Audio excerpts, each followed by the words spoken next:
Cool, yeah. You good.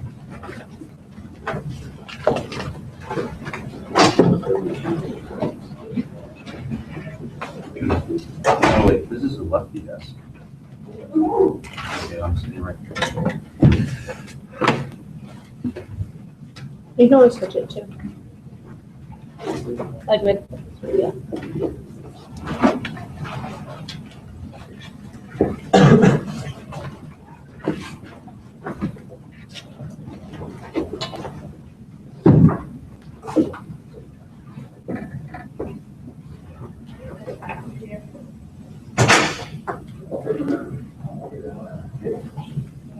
Is Ross in the,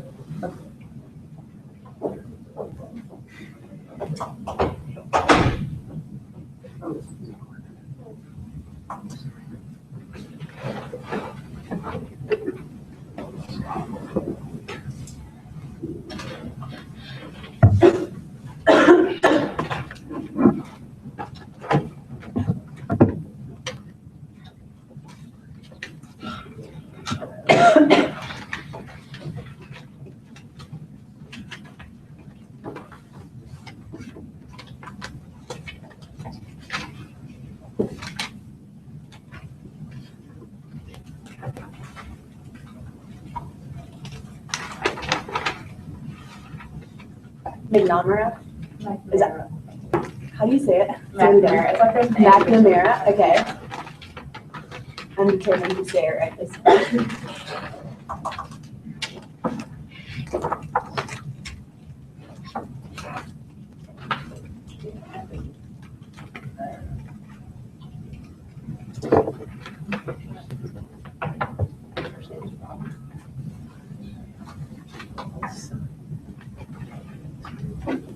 Are you guys going to the social tonight? Yeah. You can, oh, you need to have your, Name tag. name tags, yeah. Is it like, Yeah, it's at Middle Mushroom. is it like a dance or? So they have like an upstairs loft thing, and I think we have do we have music and stuff? Yeah, I think so. Alright, Oh, no, there's food, right? Is there food? Yeah, there's pizza. it was just kind of confusing because of the lecture, but like it makes sense. Yeah, it's a cool building.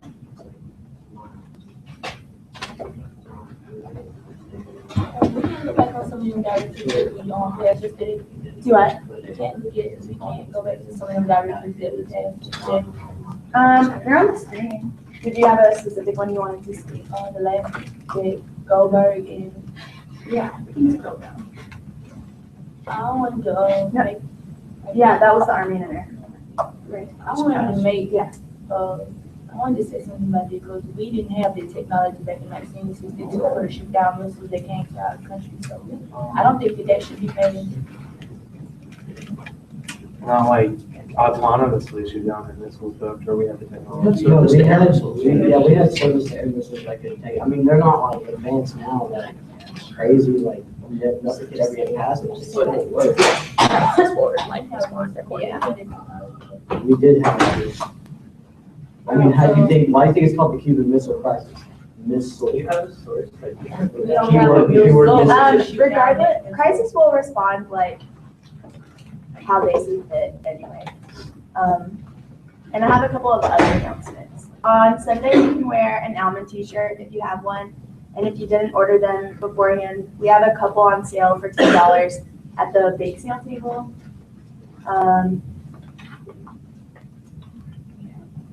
Yeah, and that's it. How about when they gave me the long size, they gave me a large. You can go to the table and see if they have your size and you can switch it out maybe. And monograms are still happy. Yeah. Do you know about those at all?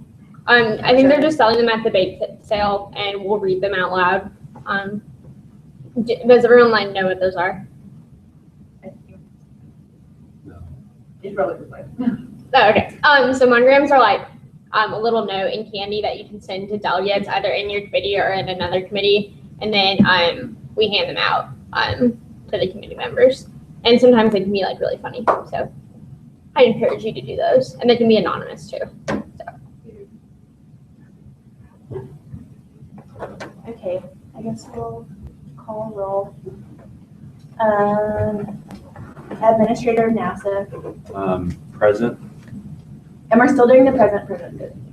Ambassador to the Soviet Union. Ambassador to the United Nations.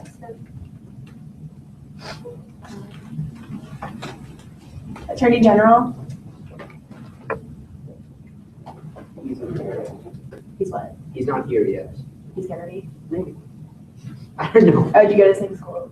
No, I don't know. I just saw him. Oh. Chairman of the FCC. Present. Chairman of the Joint Chiefs of Staff. Present. Chief of Staff of the Air Force. President.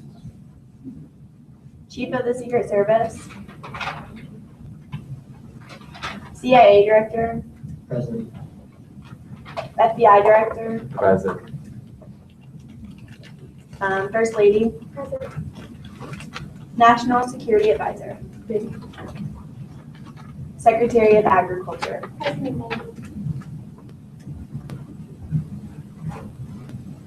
Secretary of Commerce.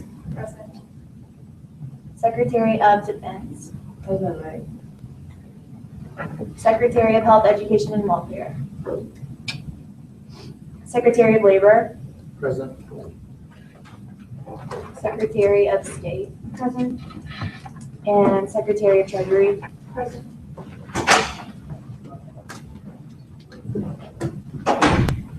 All right. Okay.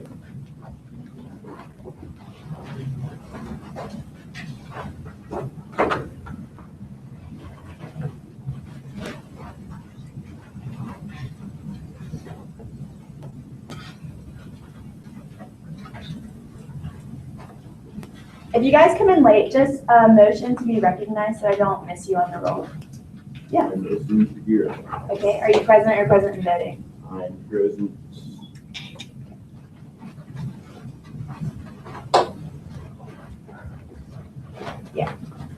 Motion to enter voting procedure on directive remove RFK. Okay.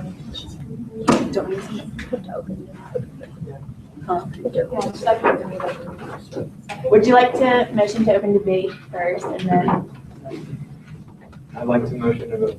open the session? I mean, I'm sorry. Oh, yes, we'll do that. Oh, motion to open the session and motion to, yeah, and then we had to vote on that.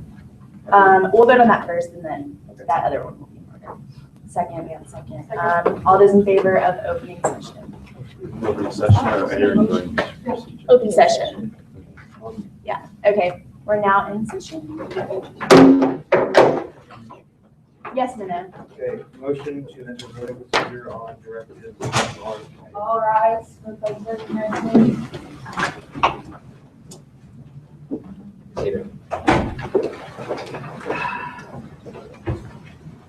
I come here on a very sad day.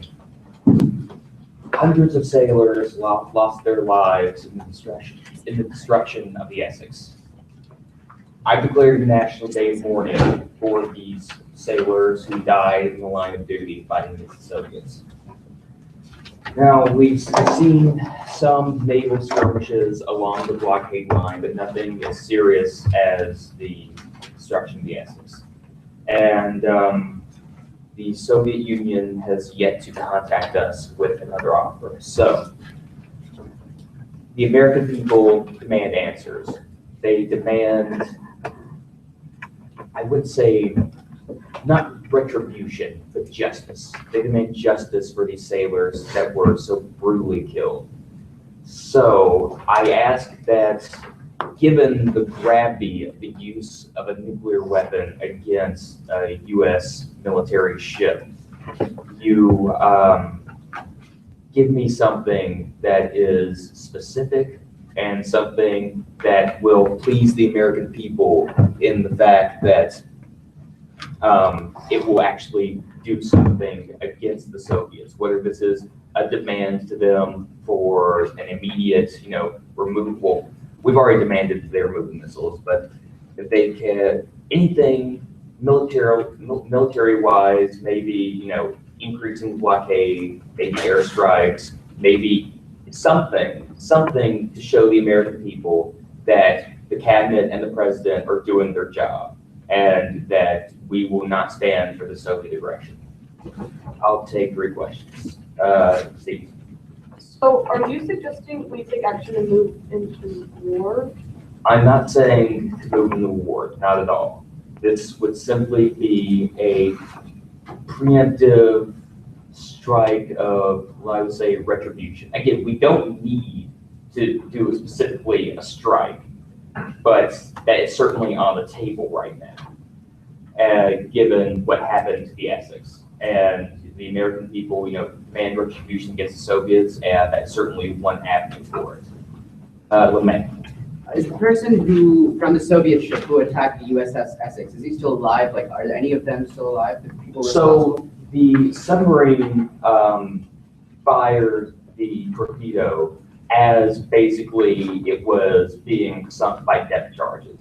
And so if the submarine, wasn't already, sunk by those, it would have been vaporized by the torpedo. It was so close that it would have been vaporized just along with the Essex.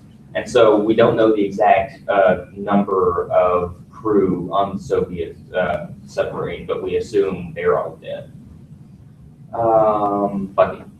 How do you know that the Soviets aren't planning to attack us now because we attacked them to get the blockade? How do you know they're not trying to? They might be. As far as troop movements, we've been seeing an increased amount of troop activity in East Germany, especially around West Berlin. And we've also seen increased Soviet air traffic along the Pacific, along the Bering Strait. So we don't know. These might just be drills to try to intimidate us. We really don't know what they're planning at this time, but they could potentially be planning to attack us. We don't know. The Soviet government has yet to get back to us. All right, that's 3. Thank you very much. Man. Motion and voting procedure on directive to move RFK. Okay, did you want the 2 for and 2 against? With 2 F and 2. Okay, so just a reminder, when you motion to go into voting procedure, you have to specify if you want 2 for and 2 against. Otherwise, we're just moving along, and after we are in voting procedure, you can't motion for that to happen. Once we are in voting procedure, then you can motion for a roll call vote by affirmation, and other points. So you wanted the 2 for and 2 against. Seconds? Okay.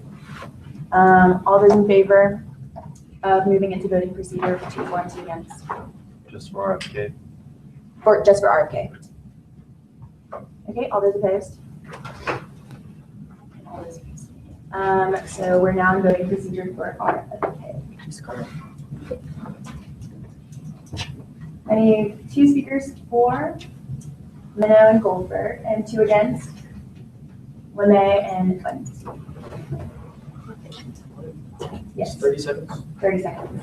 Can I motion it for 5 seconds? I think we're just gonna keep it at 30, just for time's sake.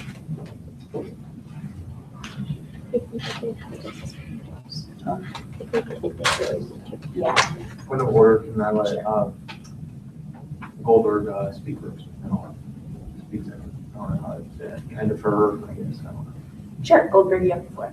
Okay, so basically what this directive is doing is it's removing RFK's participation in the committee. We've seen several instances and several examples that the committee has brought forth of communist allegations, and we need to realize that allowing the communists to have a pipeline into our committee is going to be detrimental, especially now that we're moving to actually act against the communists, and them having information about what we could potentially be doing could be detrimental to the American people's safety. Against Speaker LeMay. Let's look at the facts. We don't have any proper facts. The CIA director says RFK is not a good man. The FBI director says Minow isn't a good person. So when we don't have our facts straight, it would be a sign of weakness if we suspended the president's brother from the attorney general position. And at this moment in time, we should show strength and not restraint. So by removing him, we don't have any ability. We show that we're weak and we have conflicts inside our government itself. So let's not do that. Goldberg. I mean, Minow, sorry. if we do as Mr. LeMay says, and that is a showing our weakness or whatever, I mean, we have a mole in our committee, and it's not. And what he's saying, there's no real evidence. Well, there is real evidence. Director McCone's gotten several things to share. Several notes from the committee, process committee, saying that RFK has that family worth to come. And Bundy. I don't really think that your evidence that you have is not, you know, to be accomplished, because it was up to the marshal to go and try to shoot Dr. King by himself. I don't think the RFK actually told him to shoot, make an assassination attempt to RFK. And I also think that his logic is kind of crazy, because the marshals have their own mind and they can do whatever they want. Right to reply.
I'm just gonna read the Allen handbook, just to read it really quick, sorry. The only points or motions in order during substantive voting procedures are division of the question, reordering, draft resolution, motion to vote by acclamation, motion for roll call vote, point of personal privilege, point of inquiry, and point of order.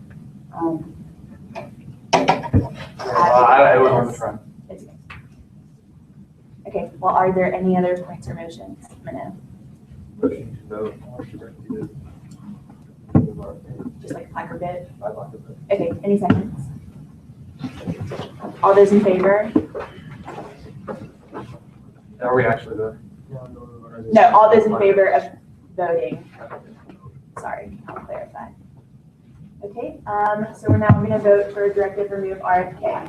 All those in favor of the directive passing, raise your placards. Okay, all those opposed? All those abstaining? This directive fails.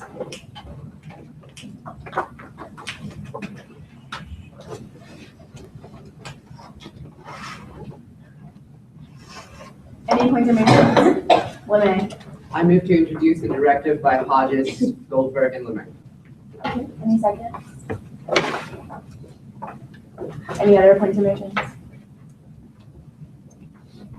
No. Motion to return, or motion to leave voting procedure and to return to moderating. I'm sorry, could you? Motion to return, leave voting procedure and return to moderating. We're done. We're out of voting procedure. Okay, yeah, well then motion to return to moderating office with, I guess, a 10-minute mod. Let's go 1 minute speaking time on the just released crisis.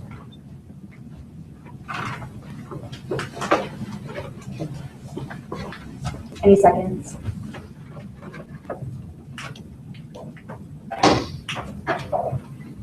It was confused. So there were no seconds.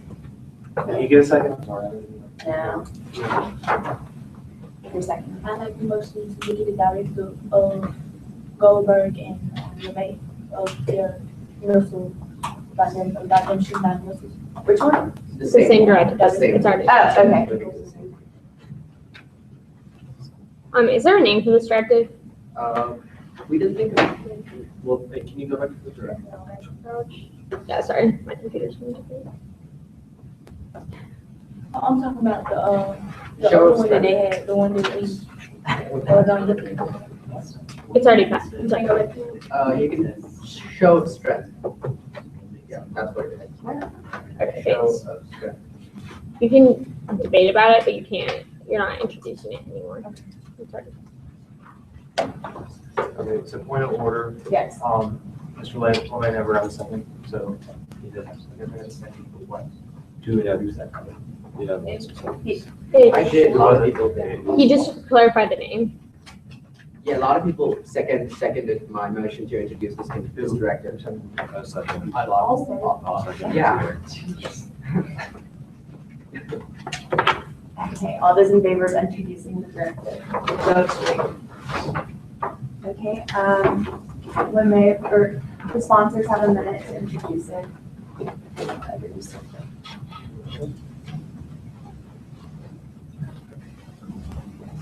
Okay.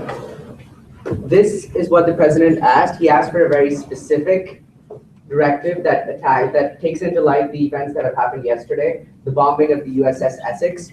And this is the time where we have to show strength. And so for that reason, I think we should activate all jet bombers in our loading docks to display willpower and readiness. And like he said, the American people are afraid and they're demoralized at this moment because our people have been killed in the USS Essex.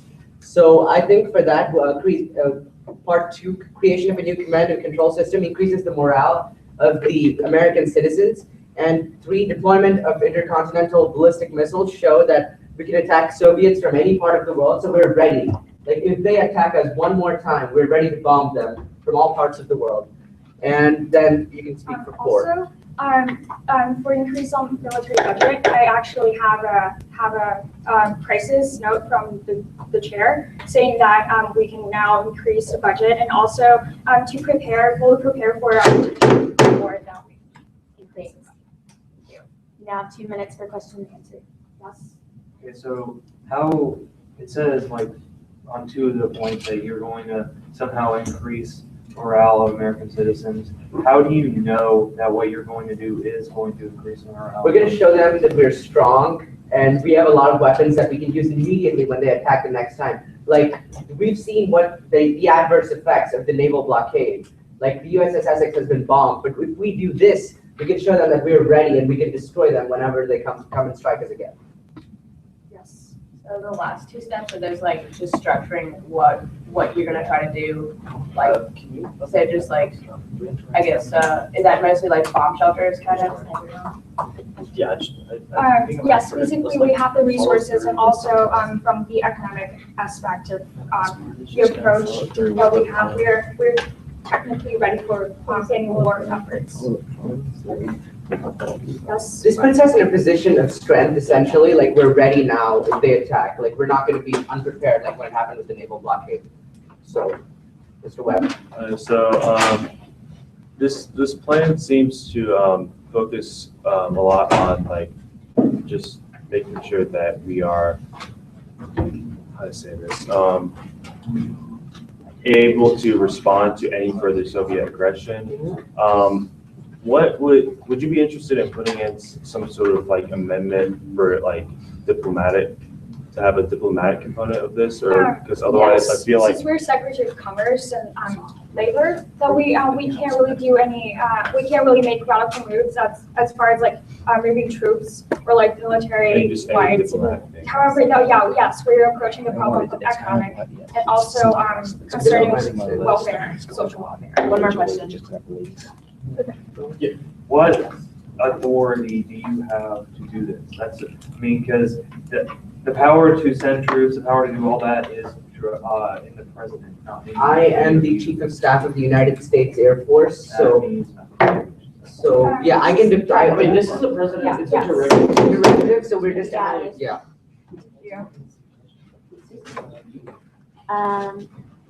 Yeah, so I have a brief update. I am Walter Cronkite of CBS News, and CBS has learned, or has received from a confidential source, 2 documents that are fairly disturbing. The first document is actually a photograph of Robert Kennedy and Robert Kennedy and Marilyn Monroe together being intimate. And however, this photograph is incredibly unconvincing. It looks like it's been two separate photographs spliced together. And so we at CBS, since we are the most trustworthy name in news, we have to say that we do not believe that this photograph is real. The second document is a letter from the ambassador to the UN, Adlai Stevenson, or from the ambassador to the UN to Nikita Khrushchev, detailing the inner goings of the cabinet. However, because this came from the same source as the very, very likely doctored photograph, we, again, don't think that it's real. And likewise, we believe that there is someone with very powerful connections and good forgery skills that is attempting to slander members of the president's cabinet. Because this is a news broadcast, I can't take any questions. Thank you.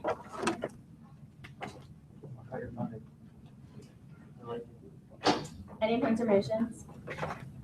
Goldberg. Motion to open a moderated caucus. Oh wait, I'm sorry. Yeah, to go into voting procedures on directive show of strength with no after next speeches. Okay. Any seconds? Any other points or motions? Webb. I move to enter into a round robin to discuss the possibility and threat of a war with Russia and the USSR. 30 seconds. Any seconds?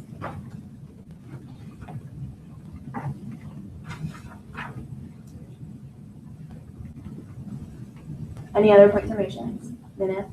Motion to enter voting procedure on directive show of strength with 2 app and 2 next speeches. Any seconds? Yes. Yeah.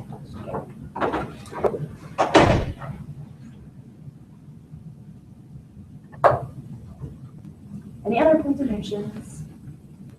Okay, we'll vote on these from most disruptive to least disruptive. It's round robin. So we'll vote on the voting procedure with the 2 app and 2 neg speeches first. All those in favor? All those opposed? Okay, this motion fails. Next, the voting procedure with no app or neg speeches. All those in favor?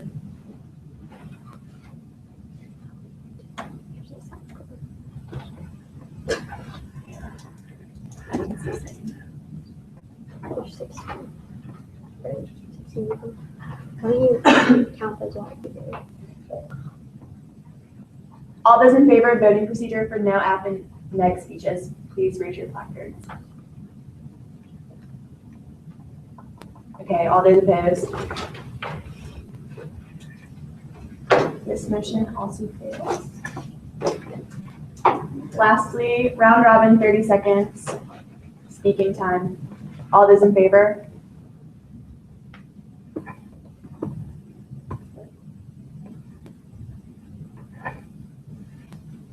All those opposed? Procedural's 9. Procedural's 9. How many do we have? 16. Actually, we have 17. We have what? We have 17. It's the same. It's the same. 9 for procedure. 10, actually. 10. Okay. Sorry, guys, you were establishing.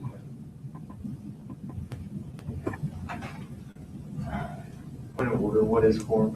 Yeah. Could you clarify? Quorum is, it's 2/3, right? Yeah. 11. And then for procedural 10. Quorum is 11.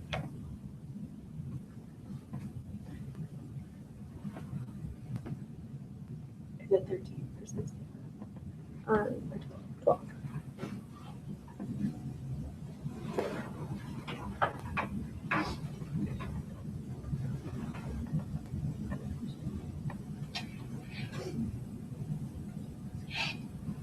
Okay, we had the wrong head count, so we're gonna go back and vote for the voting procedure, no after, no next speeches. We're gonna redo that vote. So if you're in favor of going into voting procedure for show of strength with no after, next speeches, please raise your placards. All those opposed? This motion passes, so we're now in voting. Point of order. Yes. Should we also then re-vote on the other motion to enter voting procedure with 2 after and 2 next speeches?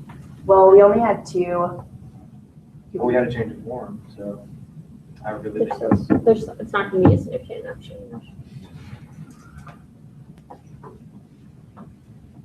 The only reason we went back and voted on this one was because it was close. The other one wasn't close at all. So we're now in voting procedure for show of strength. Could you scroll? Point of order, can you clarify when the form changed?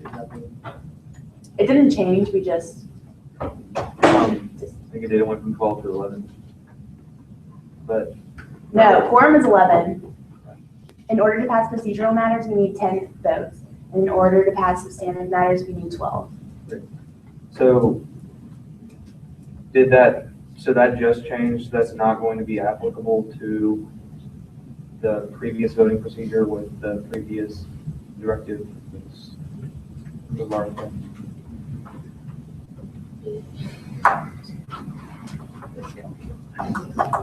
Yeah, just changed. Yeah, it just changed. We're not gonna backtrack on that.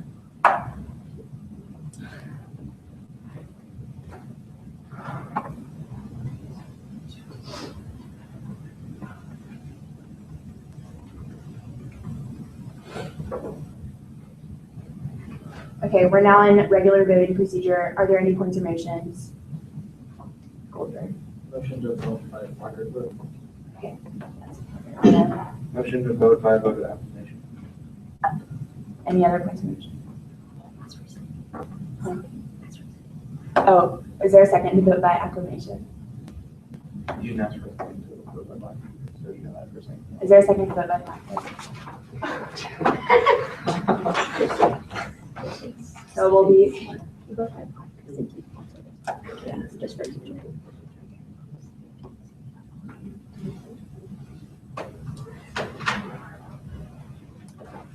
All those in favor, okay.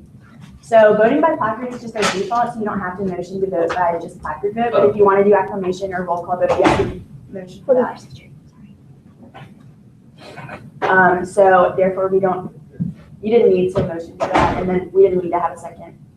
So just future reference. So now, yes, So we only need a motion for roll call or acclamation? yes. Okay. Because we'll go down whenever once after we've motioned and gone into voting procedure, we will just start with, okay, who wants to vote for whichever the first directive on the floor is. Unless there's other motions. Right. Okay. So all those in favor of passing show of strength, please raise your placards.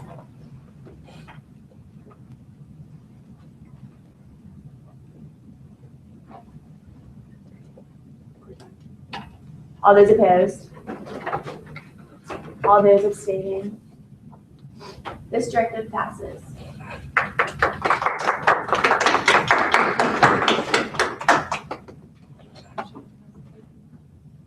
Any points or motions? Motion for a 5-minute mod to discuss the new information that I just got. A mod? Yeah, I totally haven't. Yeah. Okay. Yeah. For new crisis information.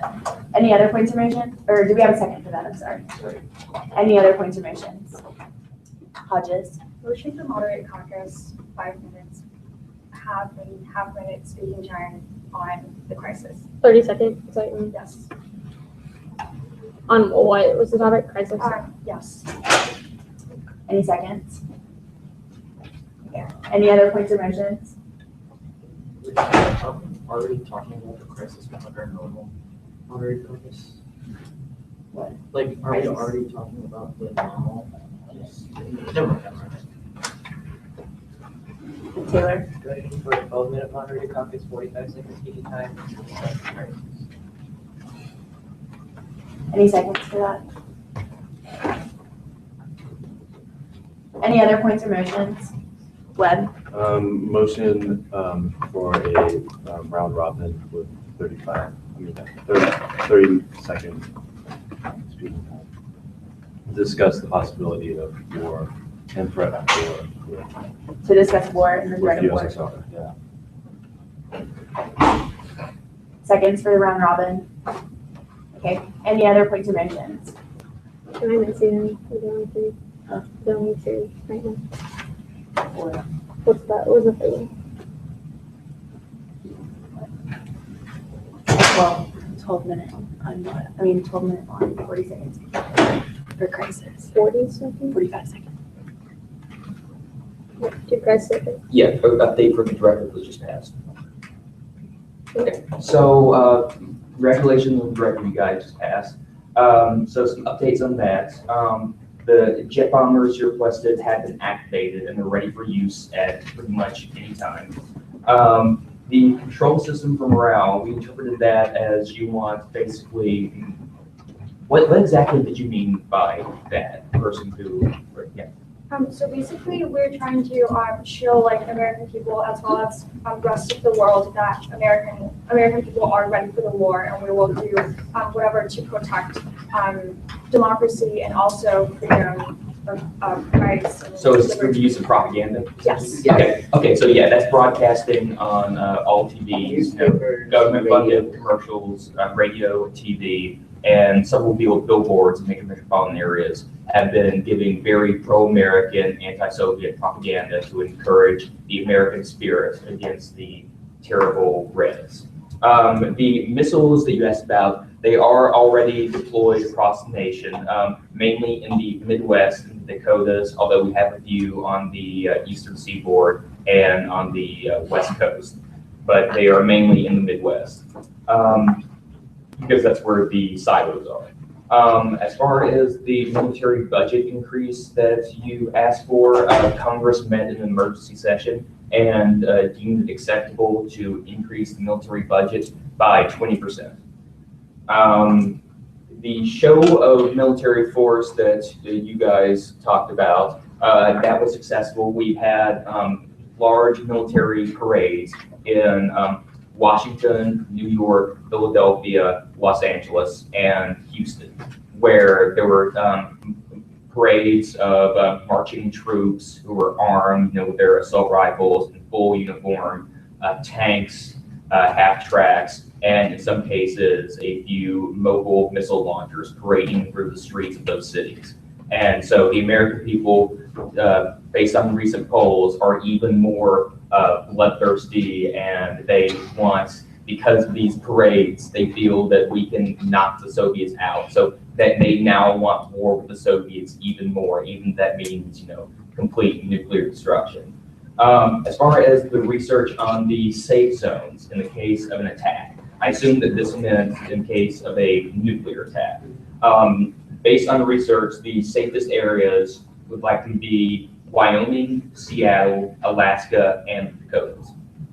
And for the research on the economic revitalization, if there were a nuclear attack, no. As far as our economy, if we were subject to a full-scale nuclear attack, would be completely and utterly destroyed. More than half the country would be irradiated. There would likely be no more economy, probably no more United States if there was a full-scale nuclear attack.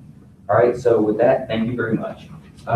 If you want, I can take a couple of questions if you guys have any, or Bunny. We should just see, I was trying to point out to them that we didn't have the technology to shoot down missiles. We don't. We don't. And I was trying to tell them that we don't, but they said that we can use airstrike or Air Force to shoot down missiles, but I don't think them they're gonna be any help to it. Theoretically, you could try to shoot down a missile with a plane, but it would be incredibly difficult. Like I give it probably a 1 in 100 chance of actually working. Yeah. Can you clarify exactly the Soviet Union's response to what? So the Soviet Union's, all right, so based on our intelligence, there have been no more attempts to actually violate the blockade. In fact, there's actually been a decrease in Soviet ship activity around in the Gulf and trying to violate the zones. However, we have seen, based on our intelligence, a increase in the growth of the missile bases in Cuba. So it's showing that the Soviets are not really needing to violate the blockade that much because most of the supplies they need are already made in Cuba. Minow. What is their position on West Berlin now? Do they still want us to move out? Does the deal still stand if they offer? I don't know. I will get back. I'm sure the Soviet ambassador will be coming back in soon to talk to you about any new offers there might be. And so I think the Soviet ambassador is actually right outside, so I'll go get him.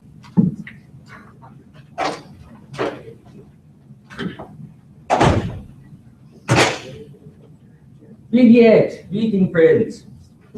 I am the Soviet ambassador to the United States. I have been in constant contact with Khrushchev, and he is very, very sorry for what happened to the Essex. He truly did not wish for things to escalate this much.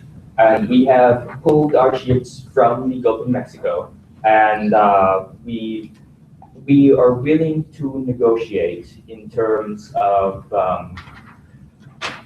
what we want. So we would like to hear any proposals that you may have that you feel might resolve the situation. Okay. Firstly, does Premier Khrushchev have any plans with regards to turning in the person who was actually responsible for violating the naval blockade established by the United States? The person who violated the naval blockade is dead. He died as the nuke was dead. Well, the submarine was already sinking, but he was neutralized there. But we think he was already dead as far as the death charges being dropped. Taylor. How would you respond to the reports we've been getting that despite lack of Soviet ships, the Cuban missile bases are still growing? We are not responsible for the industriousness of the communist people of Cuba. They are very industrious workers, and the fact that they are able to construct things very quickly, that is not our concern. We have not been shipping any more supplies to Cuba since the blockade was enacted. Rudikoff. In spite of recent events such as the Essex being blown up, don't you think that we should now talk about Berlin, but not on the previous terms, on more giving terms on the Soviet side? The Soviets do not give. The Soviets, we do not want an escalation of conflict, but we will not back down. So that is out of the question. We will not give up any part of East Germany. McNamara. So are you not going to negotiate anything besides getting our troops out of West Berlin, or can we try to negotiate for something else? We are more flexible on West Berlin in that now that we have seen this escalation conflict, Premier Khrushchev, he is a good man, he does not like conflict. And so he wants to solve this as peacefully as possible. And so we are willing to be flexible on the Berlin issue. Steve. So is Premier Khrushchev not concerned with the offer to take our missiles out of Turkey anymore? Is that not on the table? The Premier is certainly considering this offer, and he thinks that it is a good offer, but at the same time, the Premier is willing to negotiate in that he will Yes, yes, the Jupiter missile systems in Turkey and Italy, that is a point where we would be willing to negotiate. I'll take two more, but Do you think Premier Khrushchev would like to come to a basic understanding that we should be able to withdraw the missiles, we would, if they withdraw the missiles from Cuba under the United Nations supervision, that we will maybe take our missiles from out of Turkey? yes, Turkey and Italy. Those are the stipulations that Khrushchev has told me we would be able to put the Jupiter missiles in both Turkey and Italy. If that were the case, then I think we may be able to come to an understanding. And one more, Minow. So you say that your premier is a very giving and kind and nice guy, and he loves everyone and whatever. So why have there been millions of people in your own country for the last 20 years that have starved to death?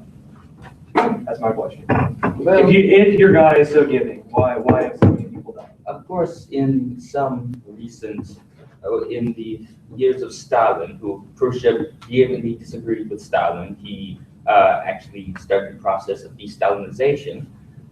There were casualties, especially in Premier Khrushchev's homeland of Ukraine. Stalin killed millions in Khrushchev's own people. That's why he hates Stalin. However, one should also look to the United States for the vicious discrimination that's taking place throughout the American South that the Kennedy administration has done nothing about. And so maybe you should look into your own borders and criticize yourself before pointing fingers at others. Thank you very much.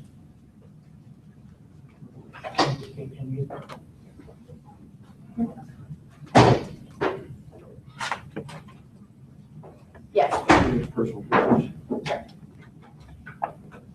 So we have 4 motions on the floor right now that we need to vote on. Were there any other points or motions before we do that? Sure. Yeah, hold on.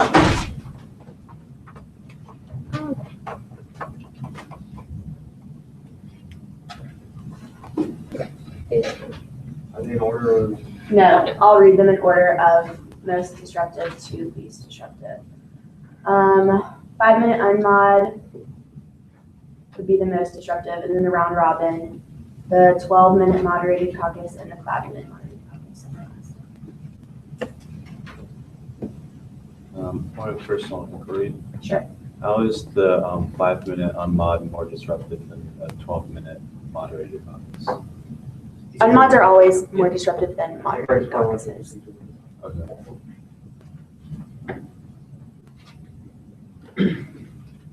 Okay. Any other points or motions? Okay, we're now going to vote on the 5-minute unmoderated caucus to discuss the new crisis. So all those in favor of the 5-minute unmod, please raise your placards. All those opposed?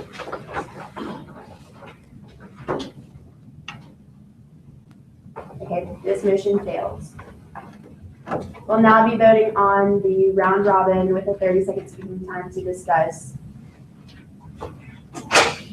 the probability of war with Russia. All those in favor? Everyone has to vote on procedural matters.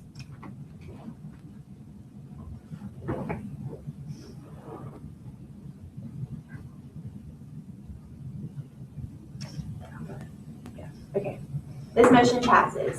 We'll now be doing a round robin with a 30-second speaking time. Would you like to begin? Sure.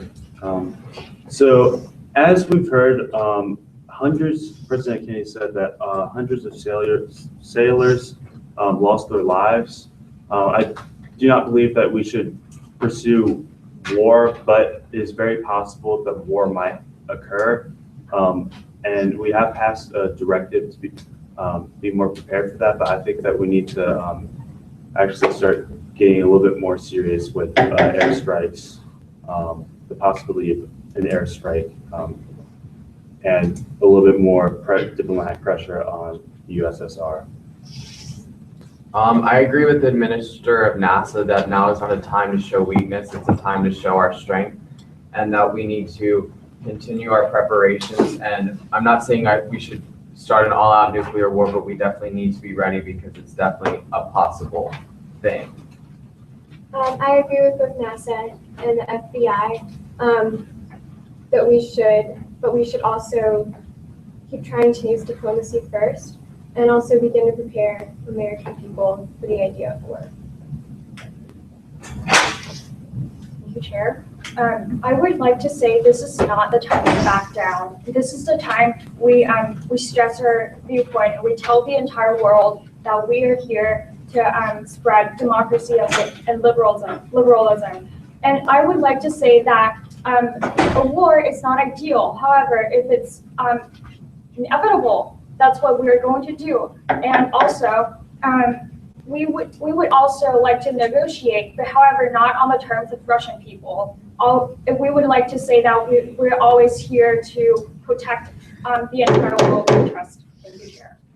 Thank you. So, using the words of Mr. LeMay, this is big stick diplomacy. We have the big stick. Now we need to do the diplomacy. So, the terms that the master presented are quite favorable on our terms because, quite frankly, we don't want a nuclear war.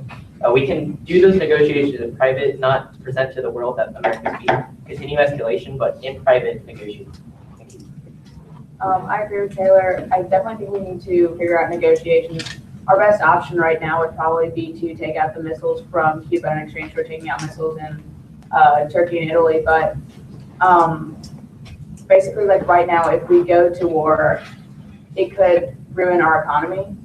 And we really don't want that right now. So our best option right here is to just try to negotiate, preferably in private, to keep our name like dominant. Thank you. I don't think that war should really be in our minds about this right now because the only thing we should really be focusing on is trying to keep them missiles out of Cuba without really trying to go to war because 9 times out of 10, if we go to war, they're going to want to send one of their nuclear warheads over to the U.S. and we're going to have to exchange by sending ours over to there.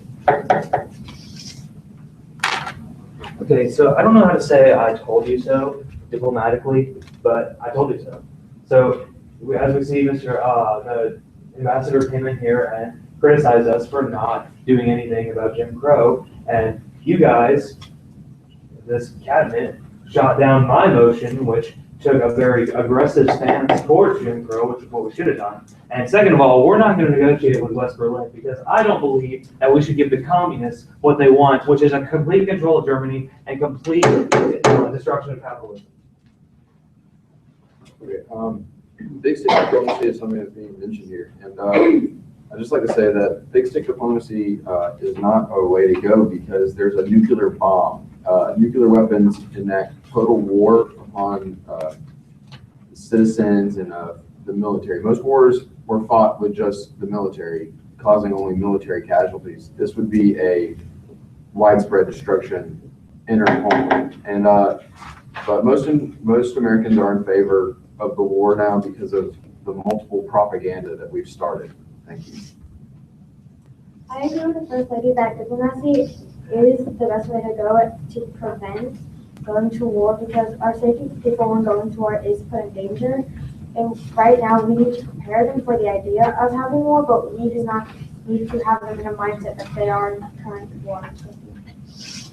Okay, so I agree that being prepared is the best route for us because we still are recovering from our Essex being sunk. So I feel like being fully equipped for whatever is to happen is something we need to focus on more than attacking because showing strength doesn't necessarily mean being aggressive. Okay. This directive we just passed makes us ready, just like seconds ready to launch any missiles that need to be done. They put one of us in the hospital, we put one of them in the morgue. But diplomacy will continue, like they said, because it is absolutely essential that but now we have the upper hand. We're not going to negotiate on West Berlin. Like, how can we say with a straight face that America is the greatest country in the world when we cannot protect our ideals outside the United States itself? How can we give away those citizens to Soviet persecution? So we will negotiate in terms of Turkey, like I mentioned. I I believe that what we need to do is instead try to cut Russia out and perhaps try to negotiate with Cuba to remove missiles, and then that way, if we go to war, that might not be as bad for America. I've been talking with the UN, and they have stated that if we go anywhere near war, the UN is going to condemn not only us, but also Russia. We cannot go to war, like, at all costs, which I understand that's what the people want, but we are responsible for the people, and sometimes they don't understand the full scale of their desires. We cannot go to war. And we're not the only ones that don't want to go to war. Russia doesn't want to go to war either. They said they're cool negotiating. So really, that's what we need to be focusing on, is offering up some kind of incentive for them to remove their missiles so we can negotiate everything. So I think some really good points have been brought up. And so the biggest point is that the Cuban missiles have to be removed out of Cuba. And I think one of the best points that's been brought up is negotiating directly with Cuba. Yes, we need to negotiate with Russia, but before that, we need to make sure that there are no imminent threats to American people's safety. And the best way to do that is to remove the missiles from Cuba and open up a direct line with the Cuban people.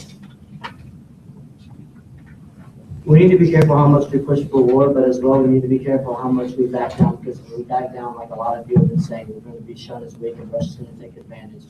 And I think personally that Russia is backing down already, because we definitely need to keep up our big stick diplomacy. And I think you were correct, Taylor, whenever you said now it's time for diplomacy, but we need to be careful how much we give up. And look at the way he was acting. He was not vehemently opposed to a lot of the ideas that we were coming up with, so I think we have him where we want. I really feel that negotiation is going to be our best option, and is at the same time, if we don't act fast on that, then we're going to lose that opportunity and war will happen. But in thinking about war, the future is something that will be very damaged economically, but also to crops. And as the Secretary of Agriculture, I would just like to tell you that if we were hit by missiles, it would be 25 to 50 years of radiation in those areas that would be of no crops to be planted.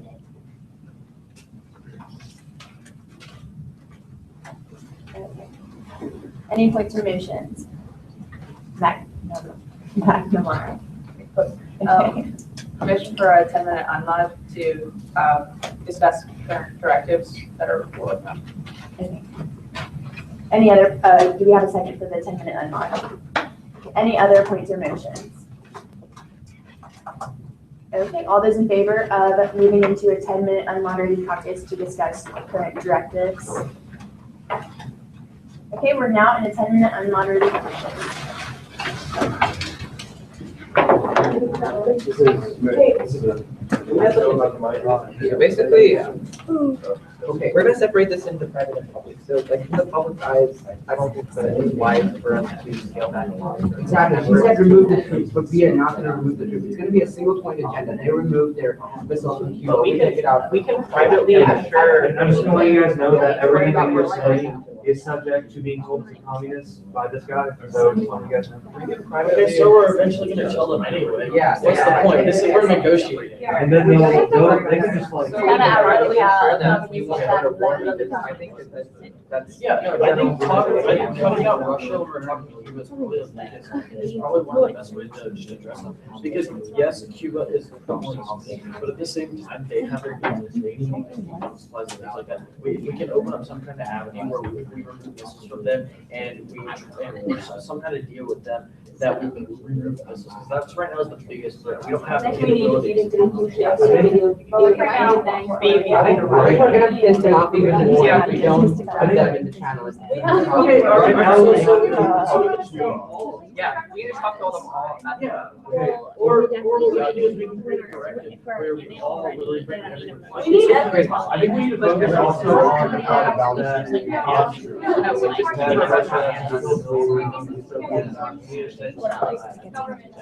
We're not trying to just government. So we basically keep our law. Like we're not like. Yeah, and we can use the president and they can. Yeah. We have it up there. Like, is this okay then? If we're not doing their wives, just hold. sign that. And offer to remove the missiles from Turkey and Italy.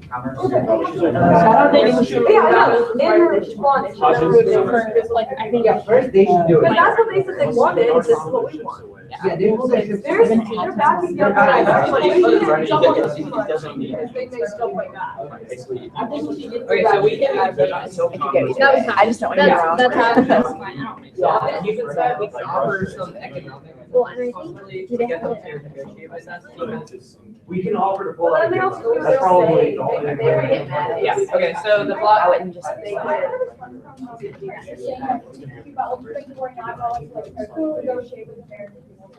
What offer, give them, offer them that will pull out a gift. If they. okay, but like, we can offer them, whether or not they accept it or not. Yeah. If we offer to pull out a gift, they'll accept anything else. Yeah, okay, so like, Okay. I promise.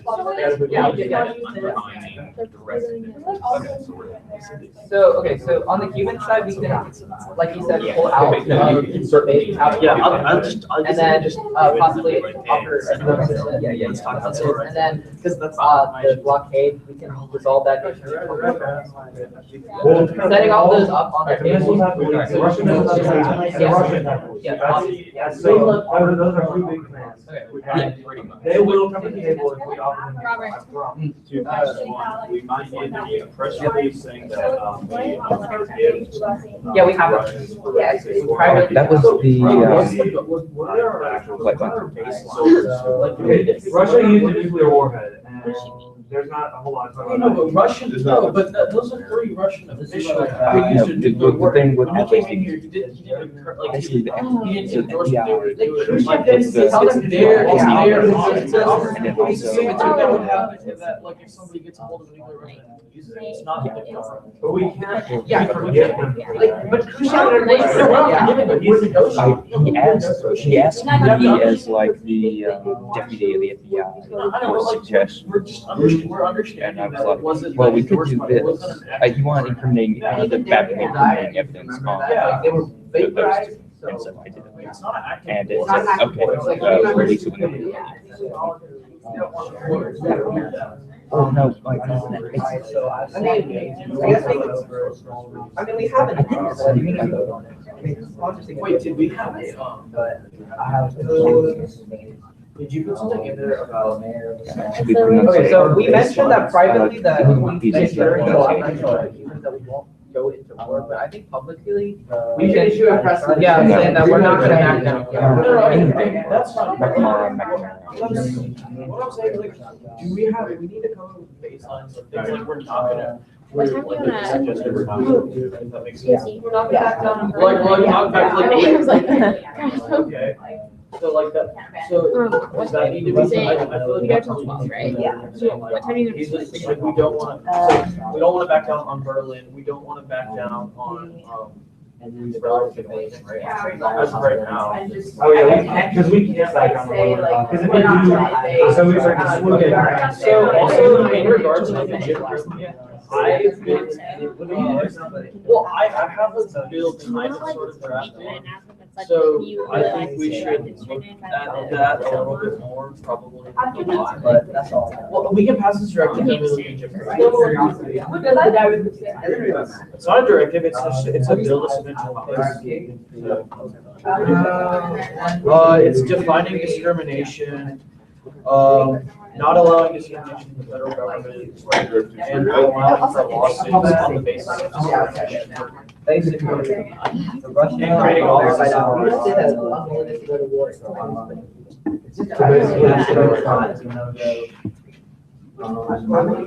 We have 4 minutes left, guys. We'd really like to see a couple more directives, if you guys have any. front and back. Yeah. And how many people do we need for signatories to? You, is it still 5 or is it 4? I think it's because the quorum is 11 now. Right. Well, it's different. And the Soviets. Yes, it didn't work out. 17 times 45. 3.4. 3? Okay, 3. Yeah. That's my goal. Is that enough signatures? Yeah. We should go to nuclear. Like the last thing that happens is we just declare it. We're on it. We get a bunker. We all go to Florida and get those bunkers. I just want to read a quick press release from the FCC. The Soviets are, quite frankly, meddlers. They want to intervene in other sovereignties using their deadly communism, while at the same time letting millions of their own people die. They don't care about people. They just want to grow the bank accounts of the Kremlin. And the Soviet government and ambassador are not happy at all about this press release coming from an official U.S. government agency, and they are right now refusing to take our phone calls. Really? Here you go. Really? Did you really? No question. Wait, so we don't have any, so we're not like, no Soviet ambassador? Not using cold shoulder right now, but I think we're doing it. Alright, so, I understand all this.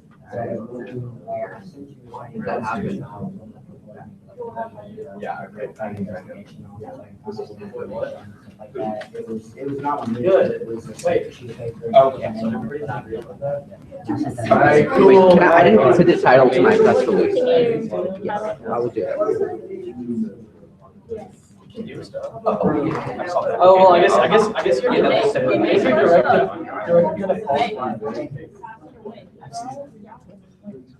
Hey. Keep assassinating people.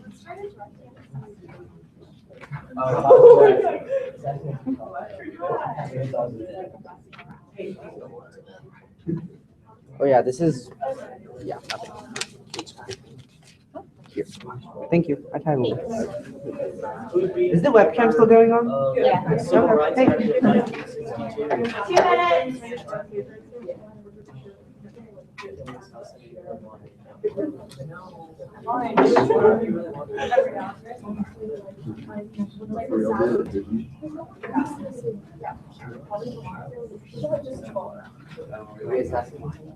2 minutes. I would just say yes. That is, I'm just kidding. Don't worry. The directives that are. Yeah, I can bomb this. Like, that's not an assassination. And like their ideas. So basically what they talk Yeah, I about. like my job waiting. Oh yeah, that's your.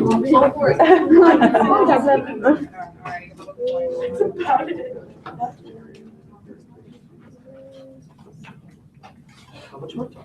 Oh. Wait, no. Why we not together?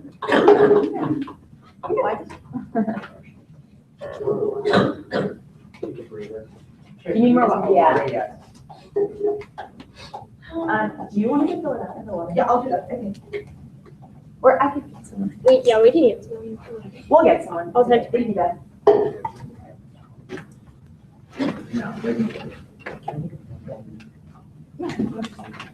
Can you throw me one? Can you throw me one too? What? I want to throw lunch.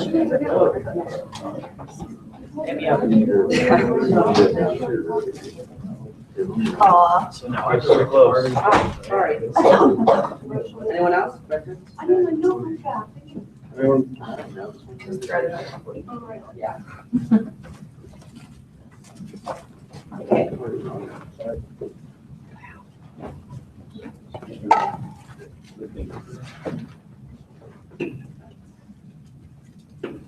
You're taking the glass.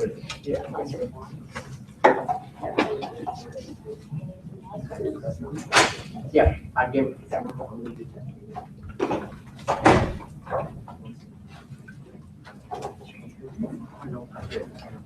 Okay, that's the end of the unmod. I think we still have one directive to type up. So until then, are there any points or motions? Maybe for moderated caucus to discuss what you guys discussed during the unmod. Goldberg? Motion for a moderated caucus to discuss the directive that we wrote in the unmod. How long? For 4 minutes, 30 seconds speaking time. Okay, any seconds to that? Any other points or motions? Seeing none. All those in favor of a 4-minute moderated caucus, 30-second speaking time to discuss directive? Robert, can you get one of your people to fill up the water pitcher? What? Can you get one of your people to fill up the one? I'm good. Okay, this motion passes. So I see Jackie. Goldberg, would you like to speak first? Sure. So basically, a summary of what we talked about with our directive is that we're going to try to open channels with Cuban officials as well as Russian officials, kind of get a sit down with them so we can work out some kind of solution. And we're also establishing hard lines that we're not going to back down on the Germany issue in case of negotiations. So it's basically serving as a guideline.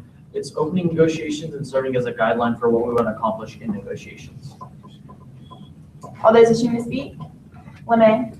I just drafted a press release stating to the public, exclusively to the public, that we would go to war if the Soviets deem it necessary.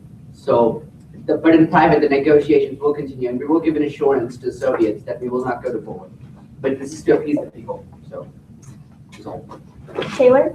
Thank you. So the press release that LeMay just drafted is very illegal, but I believe to not deter negotiations, that we should probably hold off on releasing it until after preliminary negotiations are set, and we can assure the Russians that we actually don't want to go to war. Webb? I think that having kind of more long-term, like even past a long-term response to just basically the Cold War in general, I feel like in years to come, we need to increase education and more funding for the space program, just because I feel like the Cold War is becoming more intense as years go on. This missile crisis has really been a time of intensity, and we need to make sure that we're prepared for the long term. Minow? I would just like to publicly apologize for that press release, which was given by a rogue employee. That employee of the FCC has since been terminated, and I have given a public apology to the Soviet Union and its leaders. Hodges? Thank you, Chair. As we realized, Cuban people's opinion towards America is very negative, and we realized Cuba is a lost cause, and there's not much that we can do to save the Cuban people from communism. So we decided not to interfere with Cuban government. So thank you, Chair. Two more speakers. Stevenson. So I've been talking at the UN, and both the Cuban and the Russian delegates are not too happy right now, and they both would rather not speak with us. So I'm trying to work the magic and everything, and talking about so we can have a peace talk. But we really need to work this out, because nobody's happy with us right now. No war. They don't want war. Nobody wants war. McNamara? Perhaps if we made a press release saying that that's not how we felt, that one opinion wasn't the joint opinion of our entire cabinet, and how that we really would like to speak with them to avoid this war, because none of us want this war. We're all trying to avoid it and just trying to negotiate. So that might be a possible solution. That concludes this moderated caucus, and I believe we have all of the directives and press releases typed up. So do we have any points or motions? LeMay? I move to go to introduce directive meeting. Just directive meeting. Just directive meeting. Any seconds for that? Okay, any other points or motions? Yes. Motion to introduce all directives. Okay, a second for that? Okay, so we'll just vote, any other points or motions? All right, we'll just,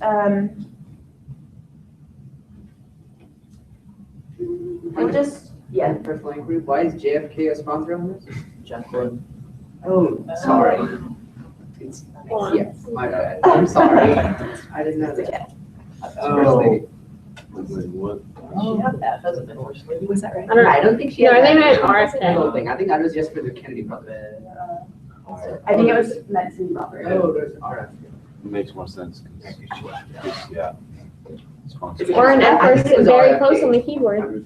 Yeah, it was him. Yeah, it's actually Okay. on there. Okay, yes, Becky. I wasn't to vote you guys on this one. Okay, that's gonna be when we go into voting procedure. You can motion to do that. But we'll just use discussion right now and introduce all of the directives and press releases as they are on the screen. Is the first one Meet Castro? Would the representative for Meet Castro like to introduce it for a minute? Directive B, Castro's assistance, we just bring him in and have him negotiate, see what he's wants in order to deactivate the nesting and stop construction of them. Okay, we now have a 2-minute Q&A session. And just a reminder, make sure you have. Yes, but wouldn't this just make the Soviets even more angry if we just cut them out of the deal itself? Like, why would we want to go approach Cuba? Because they're a lost cause, like someone pointed out. So when I wrote this directive, it was pretty early on in the negotiations. I believe we could amend it in order to make it more up to date.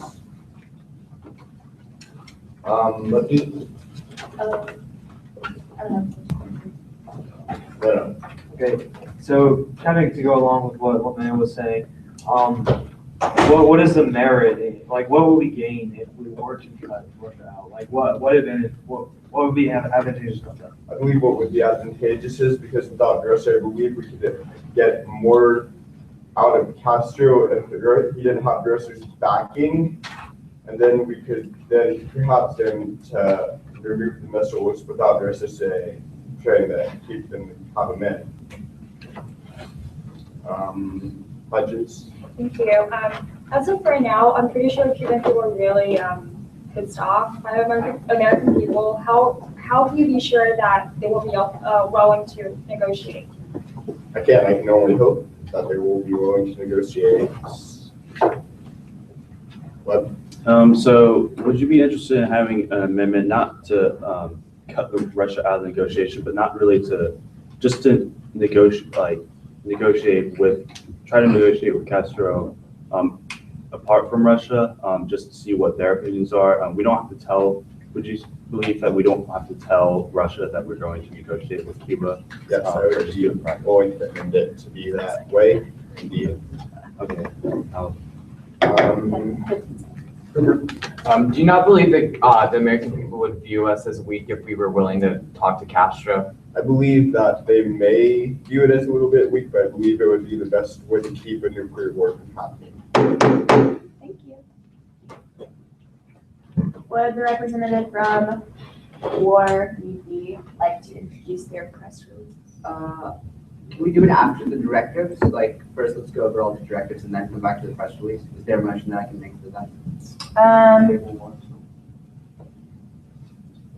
I thought tabling is you wouldn't talk about it again.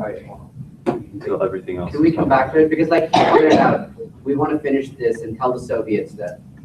Someone can retract it. We have to go through all the directives and all the press releases. Yeah, Like you said that as like exactly a rule. Like first go to the directives and then go to the press release. That's what we did yesterday. We do directives first and like. Yes, that's ours. That's good. Okay, so would the directive meeting like to introduce it?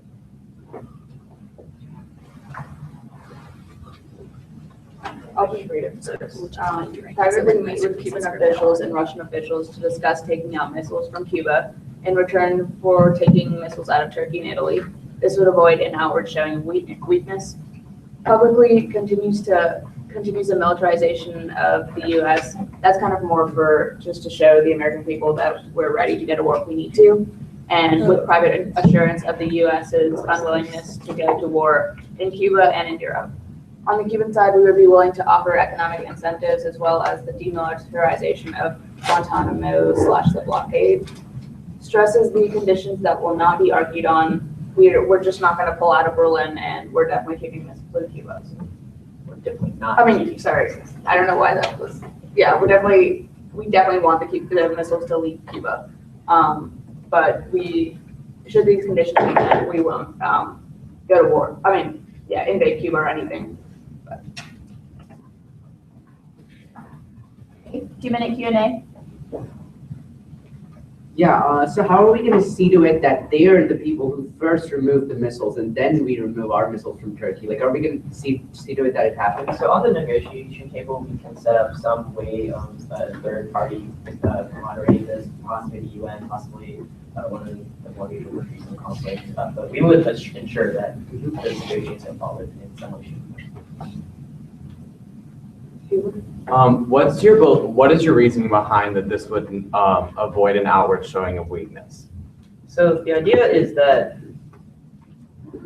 both sides don't want war, but the public, as the president pointed out, is at this point quite bloodthirsty. So if we were just to stop all the militarization efforts immediately, there might be some public outlash against us, and we don't want that. So we can separate this into the private and the public and deal with it that way. Like by making it private, like we can still do what we want to do, but we don't have to worry about like what the public's gonna, like what United States citizens are going to think about us. Like we don't want to show outward like weakness, but like to our own citizens. So like we don't start with a panic or anything. But Could you? Why is it so critical that we not pull out the troops in Berlin? Well, that's kind of fundamental. Like that's something we can't really give in on because we're trying to help those people in West Berlin, and we can't just give in to communist like dealings, and we don't want to like I guess abandon those people in West Berlin. If you know the geography of Germany, essentially West Berlin is surrounded on all four sides by Russian forces. So pulling out would basically mean the West Berlin part of Berlin would be part of the U.S. But it's not like really like an our of them. It's not really like our business by helping them. We should be actually. Well, we've been there for years, so we've been committed to defending them. Thank you. And just as a reminder, try to keep your questions like one simple, well not simple, but just one question. The article and also press release. All right, so press release from Robert McNamara. The cabinet members would like to renounce the statements by the FCC director. This is not how we feel, and we would like to open communication with Russia if possible. And we've got the actually some intelligence from, well, we're back in contact with the Soviet officials now. They said that they've received an apology from several cabinet members, including the FCC chairman, and that they are ready to negotiate again. Clarify something, please. That statement was not made by me. That was made by a rogue member of the FCC, as I have previously stated. So, all right, and yes, so you can just load that up some. Yeah. Yeah.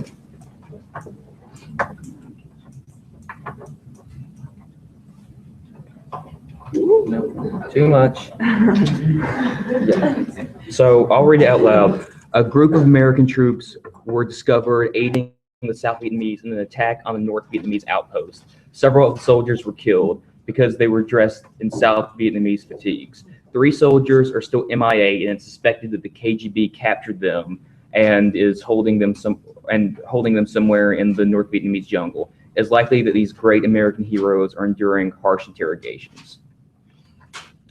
All right, I guess 3 questions. FCC. what currently is Vice President Johnson doing? I'm just curious. I'm pretty sure it's his fault. At the moment, Vice President Johnson is not doing much. He's kind of dissatisfied in his role as VP because he's not has had as much power as he thought he would have, and so he's pretty much just sitting in his office doing crossword puzzles most of the day. Taylor. The USSR delegates or representatives said anything about this attack? As of yet, the Soviets have not responded. Any other, Minow? Okay. At this point, are the North Vietnamese being influenced in any way by the Soviet?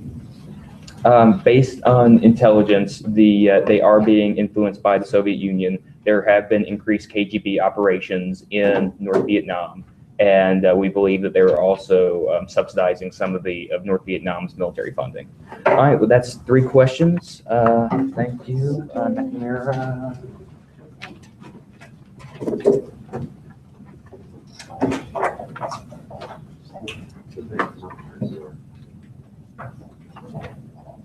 right, now that we have finished introducing all of the directives, did we get the press release?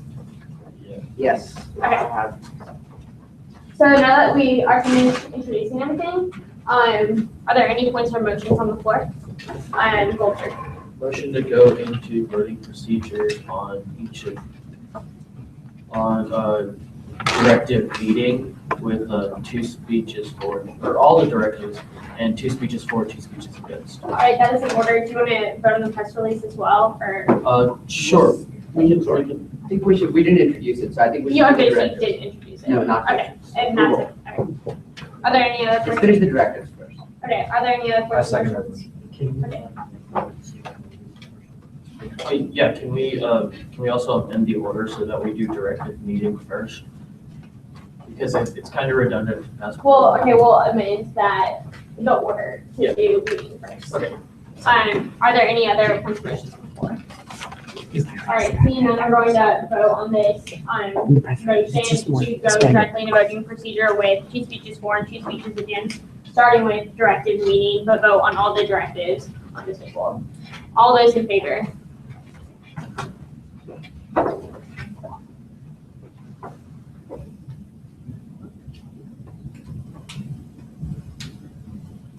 Okay, this motion passes. Do I have 2 speakers for and 2 speakers against for directed meeting? 2 for. Dylan? No, okay. McNamara and Minow. And then 2 against. Hoover, anyone else? LeMay? All right. McNamara, you have 4. All right, for 30 seconds. This directive basically presents us an opportunity to negotiate and avoid war. We can't have war at this time. A nuclear war would destroy our economy, and pretty much we all want negotiations right now. And by doing this, by privately doing this, we're keeping up public support of our actions by also continuing militarization. So the public thinks that we are preparing in case of attack. And then by doing this, we're kind of basically just showing our unwillingness to go to war, but also getting what we want out of it to get the Cuban missiles out of Cuba. So.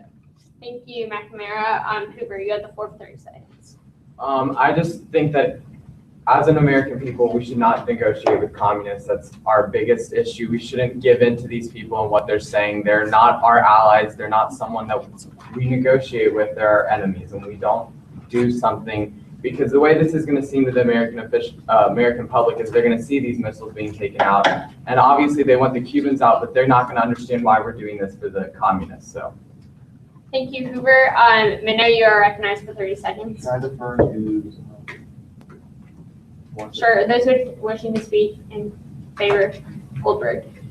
Okay, so basically what this directive is going to do is it's going to make sure that we are opening up negotiation lines, and we need to be negotiating with Russia and with the Soviet Union and Cuba, because we don't want to act to war. We don't want to go to war with them, because if we go to war with them, it's going to compromise the safety of the American people. And at the same time, this directive is also making sure that the president knows exactly what we want out of the negotiations and making and stressing the boundaries of the negotiation. Thank you, Goldberg. LeMay, you have the floor for 30 seconds. I think it's a fantastic directive, but I don't get the second part of it. Like, if we're negotiating with Russia, why do we have to back channel and negotiate with Cuba? Wouldn't that only cause conflict between both of them? Like, we're talking with the Russians right now. Why do we have to talk with the Cubans about something else, like Guantanamo? And like Hodges mentioned, Cuba itself is completely taken over by communism at this time. So I think we should only negotiate with Russia. And would they accept a friendly amendment removing the second part of it?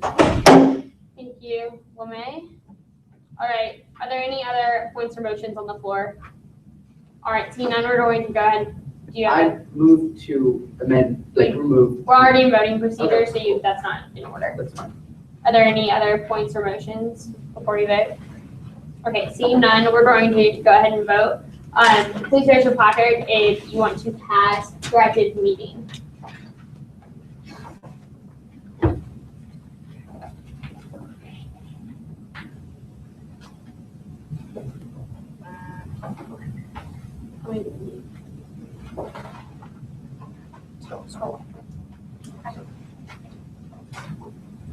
Rokoff, is your placard raised?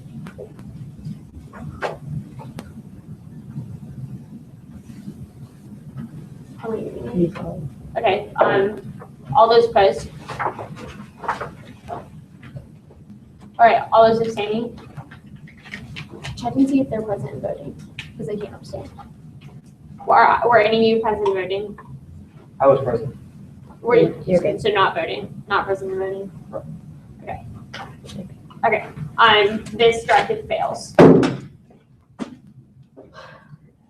Okay, now moving into voting procedure on the other directive. Directive Meet Castro. Those wishing to speak for this directive, Bundy and Webb. Those wishing to speak against, Hodges and LeMay.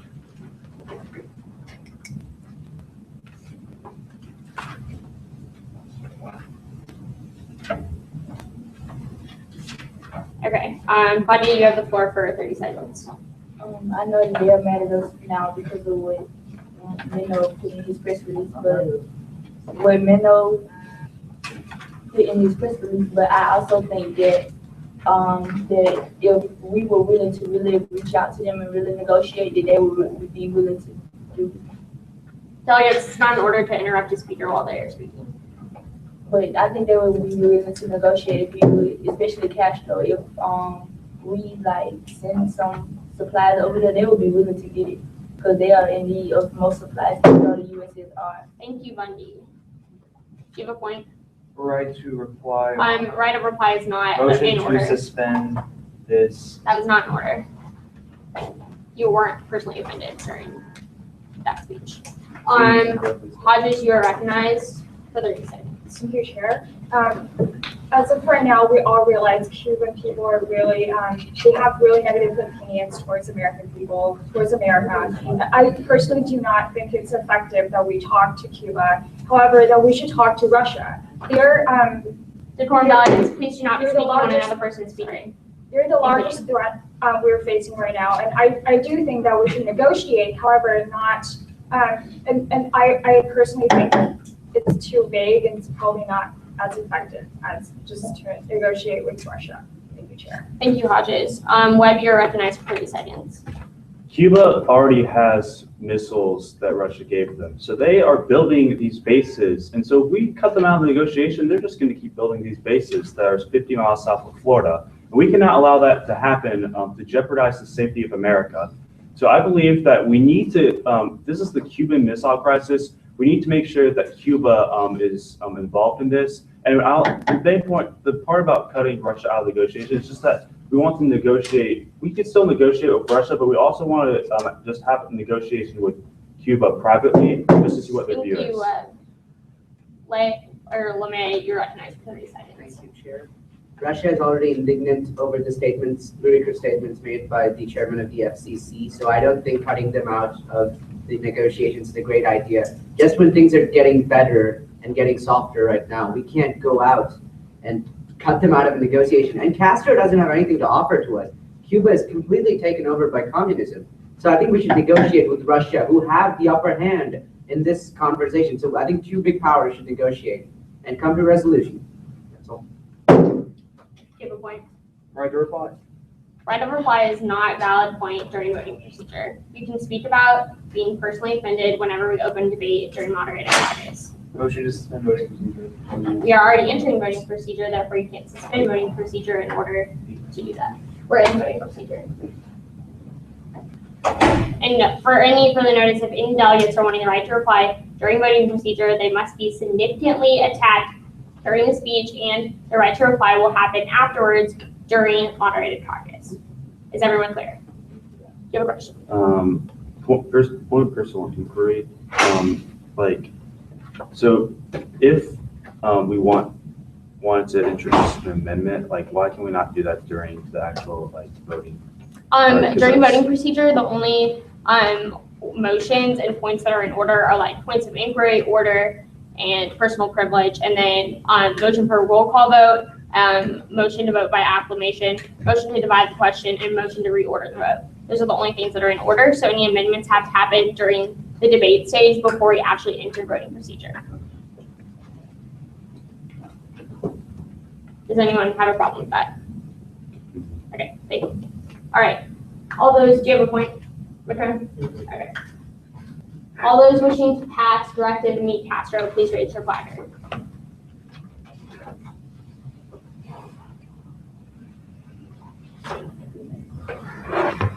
All right, all those opposed? All those abstaining? All right, this directive also fails.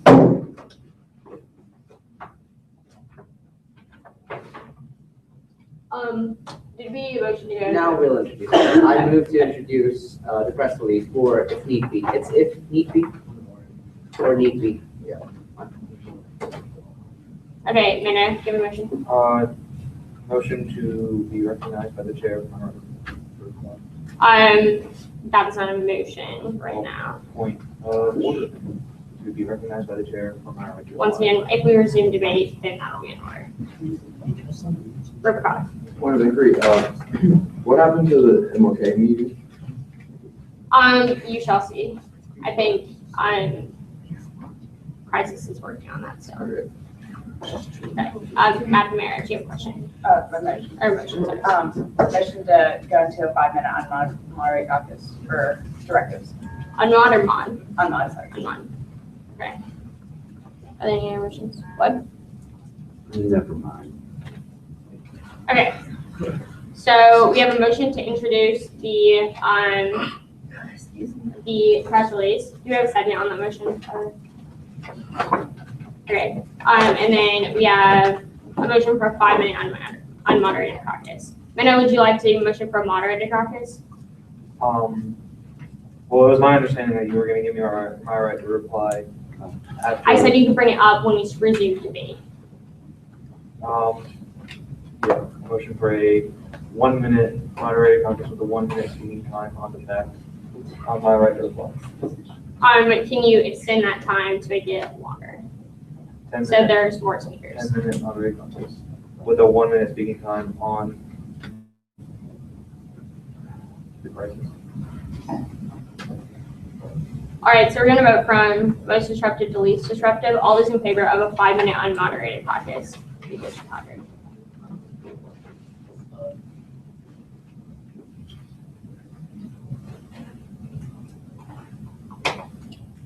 All right, this motion passes.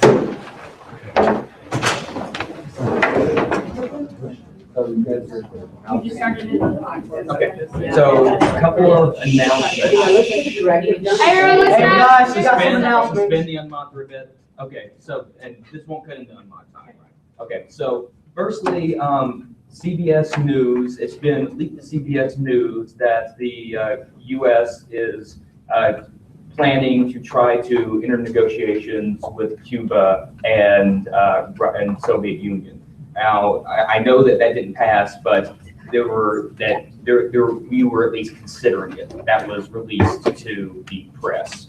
And additionally, hello, I'm James Rowley. I'm the head of the Secret Service, and I have some sad news. So one of our Secret Service agents was checking in on President Johnson and discovered that Vice President Johnson, and discovered that he was engaged with his secretary. And rather than reporting this to me as required by Secret Service protocol, he went to the press.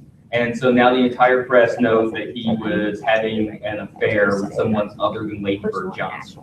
So now that's throughout the press, and the president, because scandals damage has already been done, has asked President Johnson to resign. And it took a lot of convincing, but it finally, after a huge screaming match, President Johnson drafted his letter of resignation. So Johnson has left the executive branch. Wait, doesn't that make the Secretary of State? No. No, yes, Speaker of the House. Yes. So now the Speaker of the House is second in line. And also midterms are coming up. So we'll see about that. And besides, also, as far as public opinion, so because of the leaked talks about Cuba, and so that's kind of split the American public. A lot of them want, a peaceful solution quickly to sort of end the tensions, and so they can get back to their old lives. But there are also a lot of people who think that negotiating with communists is unacceptable. And so public opinion is pretty evenly split on that. As far as the vice president and his goings on, the public is pretty much all against that. 90% of people supported his resignation. And so that was a fairly popular move. At the same time, it has tarnished the Kennedy administration because they chose Johnson to begin with. And so as far as public opinion support, right now the president and his cabinet are at about a 33% approval rating. And again, like I said, the terms are coming up, so have fun with that. Thank you. I can take 3 questions. Yes. So is this having a merit thing affecting the prices, like affecting housing whole, so is this shifting people's attention to that crisis? A bit, but it's also kind of pointing out the ineptitude of the people Kennedy surrounded themselves with. And so it's not reflecting very well on the administration as a whole that, this has happened.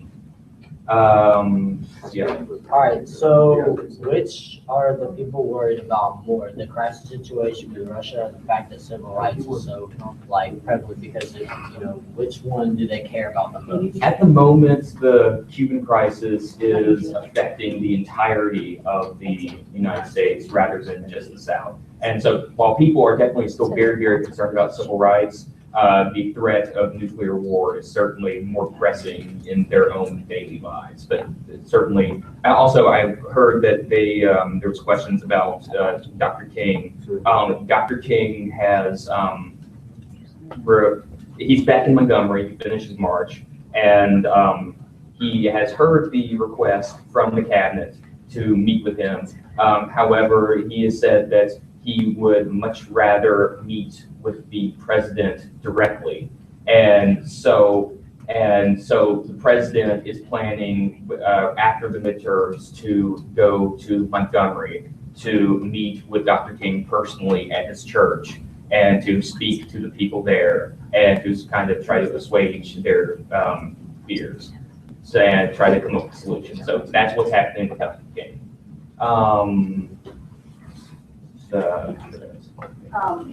Has there been any retaliation after the American people found out about what he was negotiating with, the people that are against it?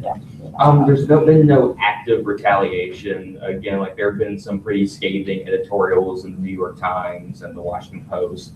But other than that, and of course the Republicans are capitalizing on this, saying, negotiation with the communists, absolutely not. And so they're actually, polls currently have them very high in terms of support. Currently, the Republican Party as a whole has about a 65% approval rating. And that's 3 questions. So continue with your own mind. Yeah, Nick, can we get that sheet back that says the directive for meeting? Because we're probably just going to change it a little bit. All right, thank you.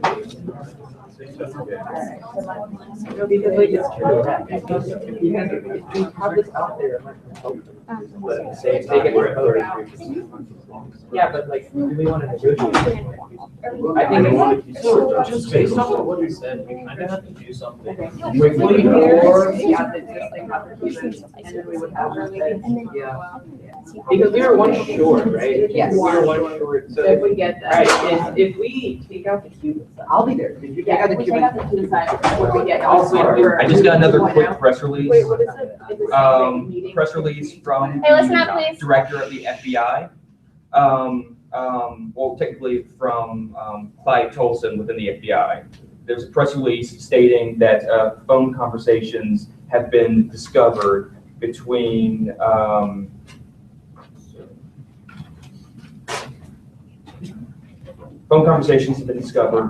the chairman of the FCC and the Soviet embassy. Numerous phone conversations have been discovered by the FBI, and they are making that public. So that was a press release the FBI requested to be made. So that's pretty much that. Okay. No more questions, since you guys interrupted my mind. Directive to revoke anybody. Voting. I already got to get Let's do it. Yeah, I'm sick of voting. Let's do it. No, revoke is voting for this. I mean, Also, you have to have. It's not for the RFK thing.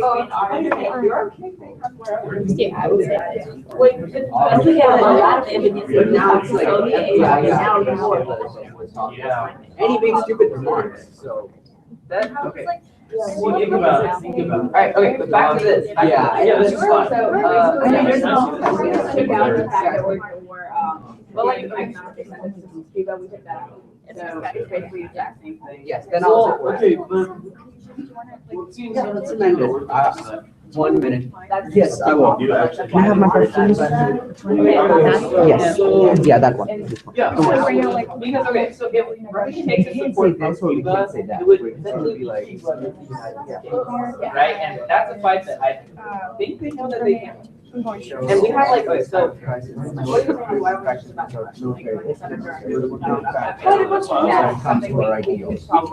However, if they're looking at it, however.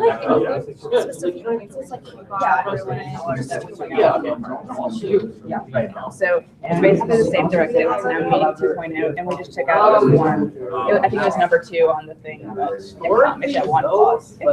I guess so. Yeah, apparently now we can. But see, my issue is the KGB, the Russians actually knew that they were.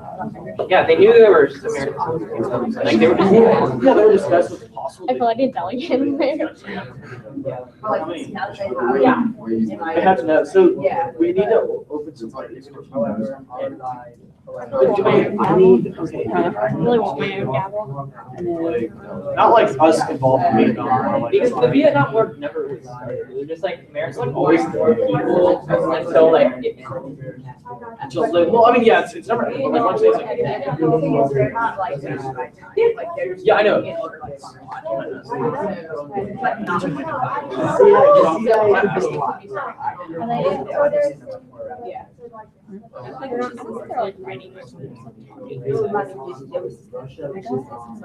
But I mean, like that's pretty like that's right now. That devolves into a North versus South Korea.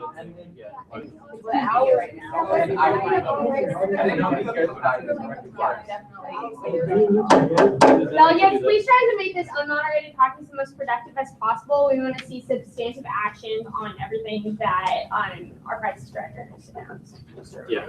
So I mean, okay, I guess in terms of just Vietnam. Can we do that really, like, the kind of thing? I know he tried to like do that before. Or like, I don't know, is there a better way to word it? Like, Yeah, we can read.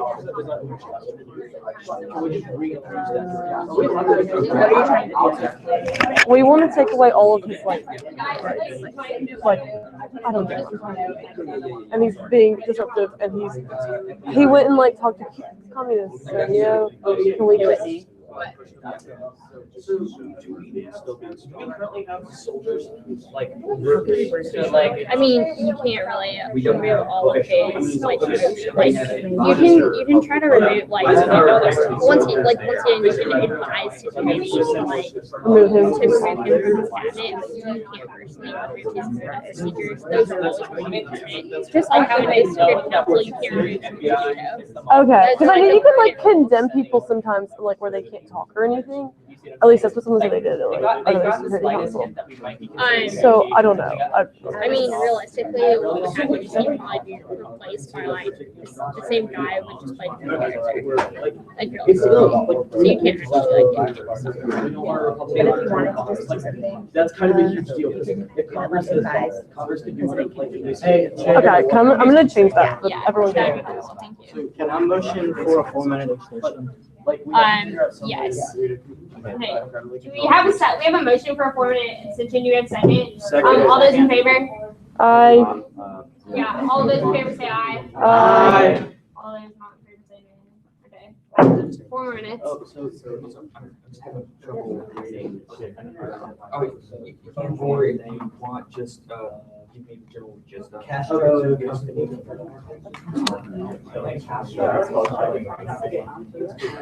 Okay, so thing is, when he brought up about Cuba, like what's, okay, so like the only thing that we're relying on the fact. Back then, they had the basis on their Russian support. I don't know whether or not that's enough. I think we might want to add a clause, like, in the negotiations, cite like the Russian telling the Cuban directly. Yeah. Okay. Stop, like, have in the negotiations, one of the clauses that Russia tells the Cubans. So I stopped you. I was trying to figure out how to work, in terms of use discourse, allowing them to sue, like it allows. I'm not gonna actually. So you need to spec pole, no Korean. You can't send them like that, or we gotta send them on different thing. Oh, like the ones that you got? Yeah. Those were just monograms. You can buy them at the bake sale table, like right out in the front. So we gotta buy them. Yeah. That's the whole thing. And there's another sponsor too. It's Hodges. With me, it's me and Hodges. I and Hodges. So this is just we're adding on to the. Yeah, that's the whole thing. Just remove the previous thing, and it's a fresh thing essentially. With an additional. Nah, it's Who was the other signature here? the other sponsor was Hodges. Like just erase the whole thing and write. Yeah, well, I rewrote the first part already. Oh yeah, so just add it on. Yep. Okay. So that's well, basically the popularity of the presidency.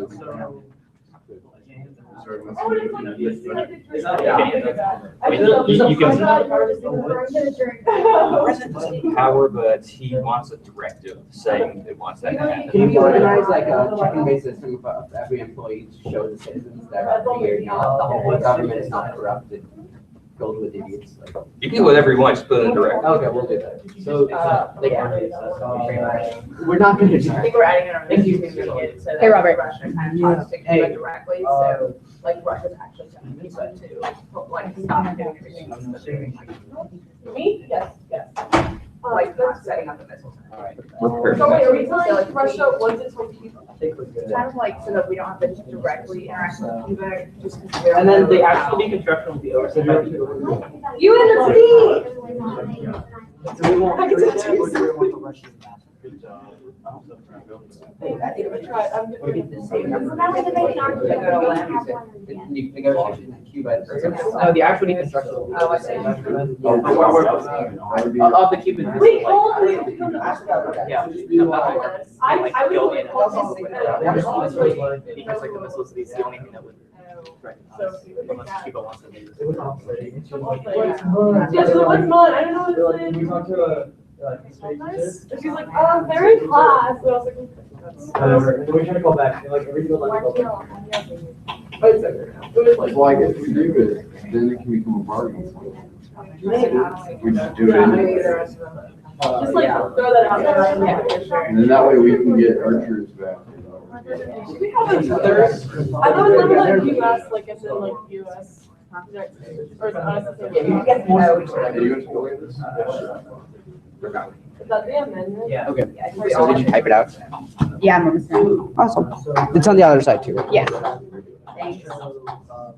I have nothing to say about Vietnam. I like die or something. I like die or something. See, I should be honest, he said there military advisors there. I don't have a watch on me. So I think we could boost him that they're gonna try to skip to midterms pretty quickly. So if we can somehow boost their score rating, especially if we dominate it, that would probably. Friendly amendment to the directive that, or the, yeah, that one. Okay, so this would be added to like this side. So like these three clauses are non-negotiables and military non-negotiable. Okay. Yeah. Yeah. Kind of balances it out. Yeah, like this. I mean, yeah, that's what happened historically with these. What in 1962? I mean, Nothing has happened. Nothing yet happened yet. Like we have the power to read what's gonna happen. We don't even have television. Technically, Taylor didn't get instated into the cabinet until after the Vietnam War like formally started. So what? Not even in here. I'm in Vietnam. In July. Are you fighting? He's like, Really? Mine was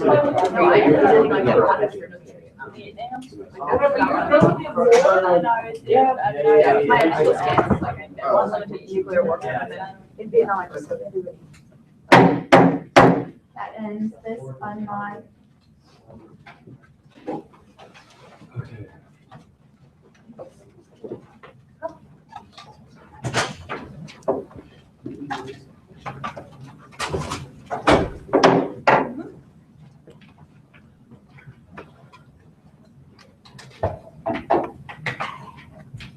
Did we have any points or motions?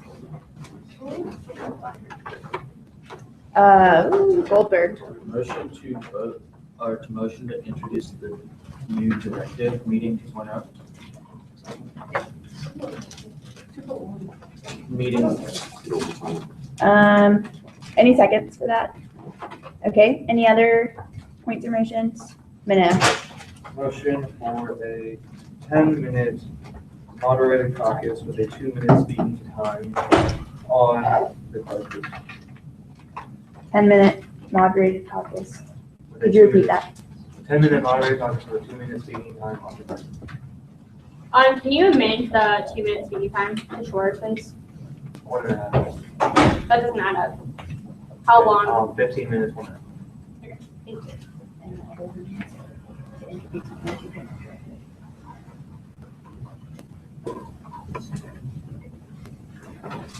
Are there any other students?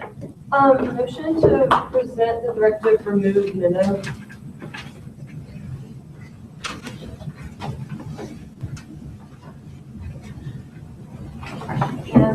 Motion to table the directive. You can't table it if that's been introduced. Buddy? Motion to have a 2-minute moderated caucus on the Vietnam issue. What speaking time would you like? 45 seconds. That doesn't add up. One second, not Do a 9-minute, 45 seconds? Like 30? Yes. Yes. Introduce the directives more short. Then moderate caucuses.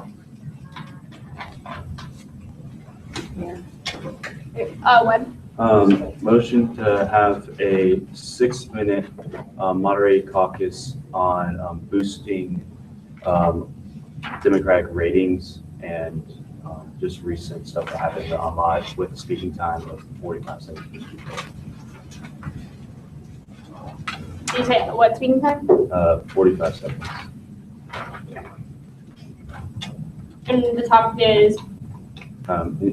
Increasing Democratic ratings Okay. for elections.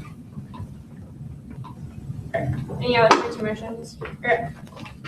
We have a directive, or we have a motion to introduce the directive, remove Minow. We have the motion to introduce meeting 2.0 directive. We have a motion for the 15-minute, 15 minutes, 90-second moderated caucus on the topic to discuss the crisis. Do you have a point?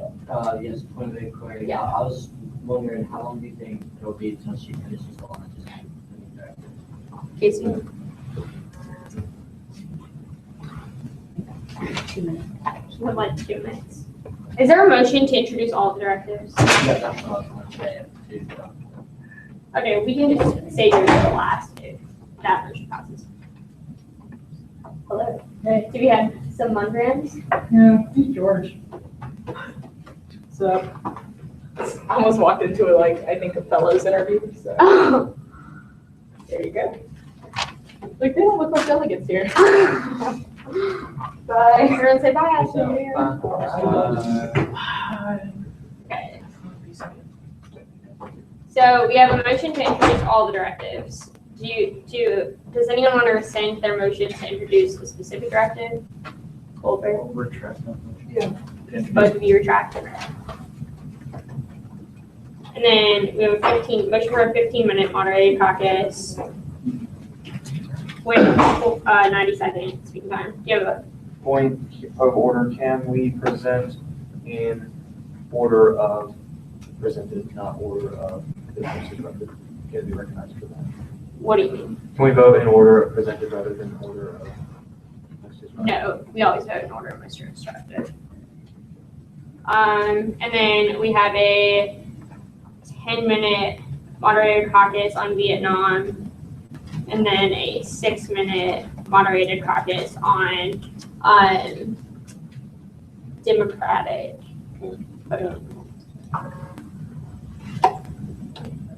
Okay, so we're going through on the motions that are on the floor.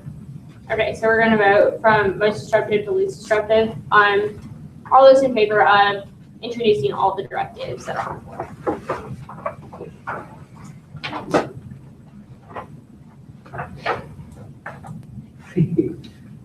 All right, this motion passes.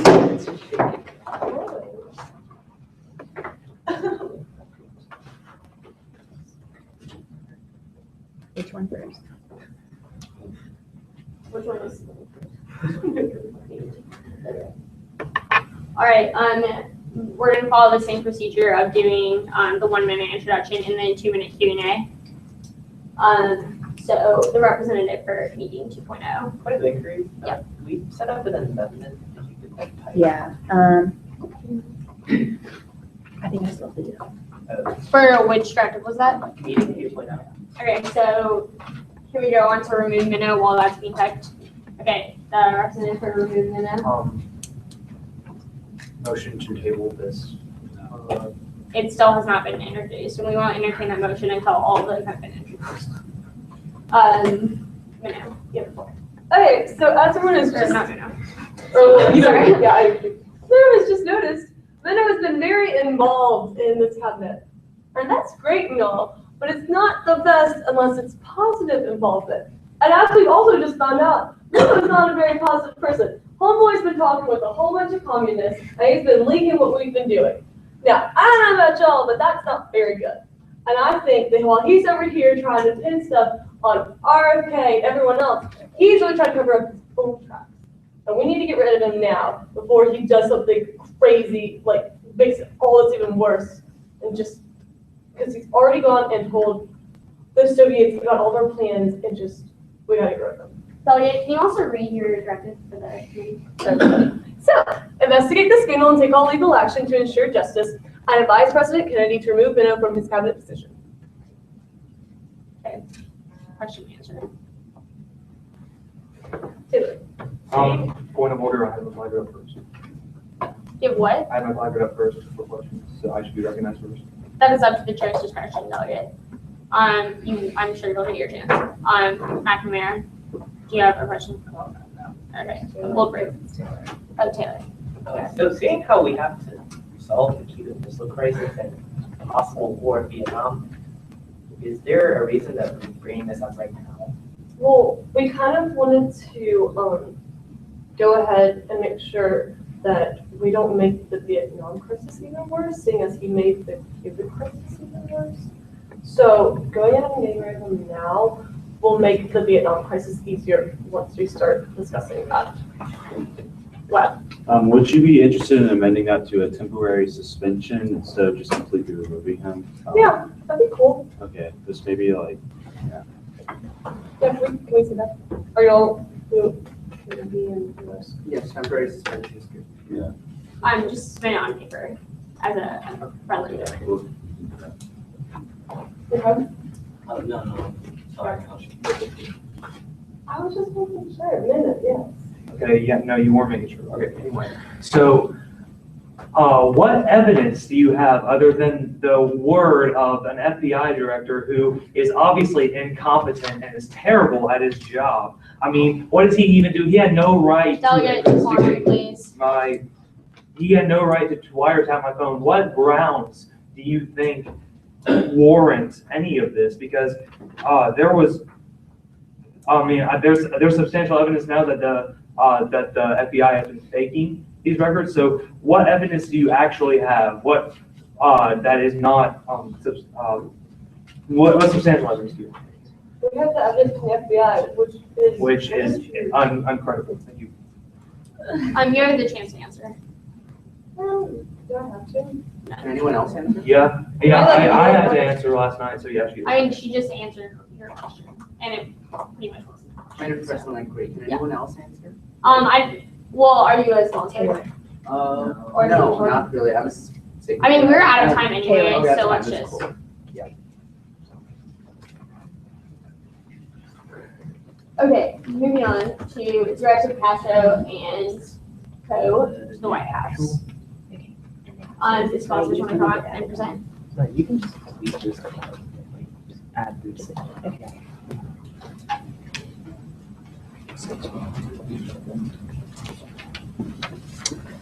All right, so basically this directive, we're trying to get an overall meeting with every single representative, including the new Vietnamese that are really soon to address that. Can you change the title of it to Castro, the Russian direct all ambassador, attention toward, direct all attention to the Serbians? We'll meet with the First Lady and the President at the White House for a generally peaceful agreement. So basically, we're trying to keep everyone's, nukes, everyone's, anything that has to do with damaging both the U.S. and their own countries in their pockets. We understand that the subject is getting very heated.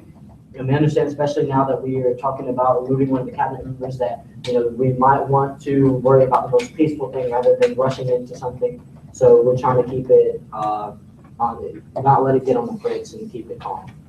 Yes, no. My question is for Director Goodall. Why do you think, or how do you think that you're going to be able to keep the Russian ambassador and the Vietnamese leader safe whenever you are obviously incompetent? Well, I think that's your opinion that I'm incompetent, and I would urge you to retract that opinion because I have information on anyone and everyone. And also, by the way, I will defend him as well. I don't know if you've known this, but the Secret Service has been defending the White House for a very long time. They're not affiliated with the FBI directly, so maybe you should look into what the Secret Service is. That's a good idea. Thank you. All right, go ahead. McNamara. So this, the peaceful agreement, is this concerning more like Vietnam stuff, or is it like? The entire Russian topic, stuff? because if you think about it, we can suspect that Russia might be involved with Vietnam. I actually have information that, we already know that the KGB is involved. And I have information that Russia is helping with Vietnam anyway. But we're just trying to get an overall consensus on the problem so that we don't, end up on the wrong foot. We don't want to invade Vietnam, and we don't want to, get on the wrong foot. So we're trying to keep everything as calm as possible, keep the most peaceful situation and the best situation for everyone.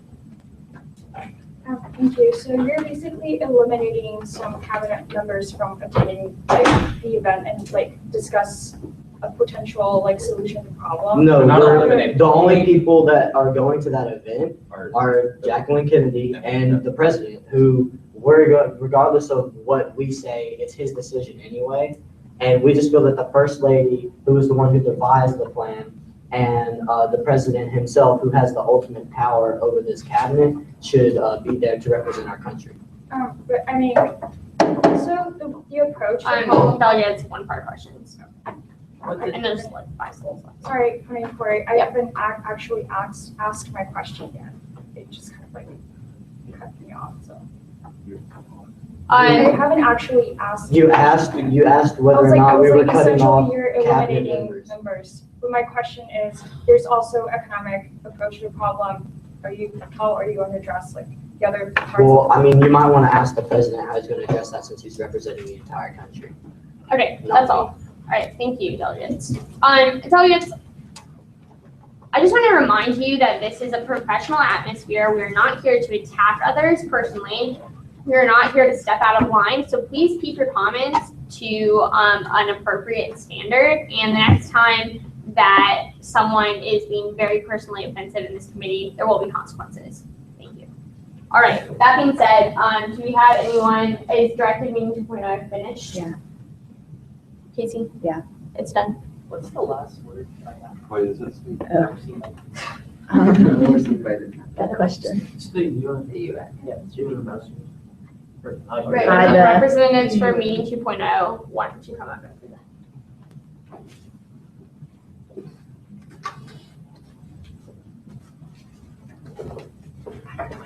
So this is essentially the same thing, except for we added some stuff and took out some stuff. I'll just read it. Privately meet with Cuban officials and Russian officials to discuss taking out missiles from Cuba in return for taking missiles out of Turkey and Italy.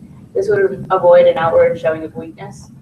Publicly continues the militarization of U.S. forces with private assurance of the U.S.'s unwillingness to go to war with Cuba and in Europe. Stresses the conditions that will not be argued on. We will not pull troops out of Berlin. We do not want the missiles to be kept in Cuba, and any deconstruction of the Cuban government will be supported by the Russians. Russia will tell Cuba to deconstruct their missiles. The actual deconstruction will be overseen by the UN through the Soviets. You guys want to? So essentially what we did here was the cabinet's unwillingness to accept the first proposal was the Cuban part, so we shut it down.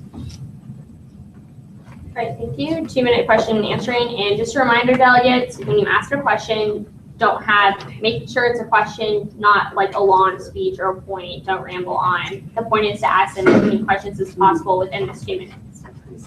That being said, you guys can go ahead. You guys can pay. Can you elaborate a little bit more under the stresses of the condition that will not be argued on, and then your third point? Okay, so the idea is the unwillingness to accept the first proposal was the fact that we would be negotiating on two sides of the table. Here, we're just going to negotiate on one side of the table. Essentially, the thing that we're going to rely upon is the fact that when Cuba doesn't have Russia, they would be a lot more willing to compromise to our demands. Cuba, America versus not good things for Cuba. And the actual deconstruction program would be overseen by a third party through the UN, and that's essentially what we're thinking. What? So how does stating that assuring that we are unwilling to go to war in Cuba and Europe present strength on our part? How does that convey that? So that section is in private, so we wouldn't be publicly stating that we don't want to go to war. Obviously now publicly we're in negotiations, so saying that we above all things don't want to go to war would further present us in a sign of weakness, but that would be said in private instead of in public. And then pulling out of Berlin, we just don't want to do that because that's based on principle. We're supporting them and we don't want to just give up on them and leave them to the Soviets. So. Why do you think that Russia cannot be the ones to tell the Cuban government that they can pull out the missiles? Because the Russians are the ones who put them in, so they're the ones who should take them out. Because the Russian government, though they would be parlaying in these agreements, I don't think that any of us would trust the Russians in something as vital as deconstructing Cuban missiles. So that's why we entered the third-party UN to oversee it. Next question: would we be willing to pull out Vietnam to get rid of the missiles as well? We just want to focus on Cuba here. We can talk about Vietnam a little bit. All right, thank you, representatives. I believe we have an announcement from Francis. Just a quick press release from the Office of the FCC. The FBI has been investigated by Internal Affairs and has been discovered to have several agents faking audio recordings. Questions? Yeah. Two questions. Yeah.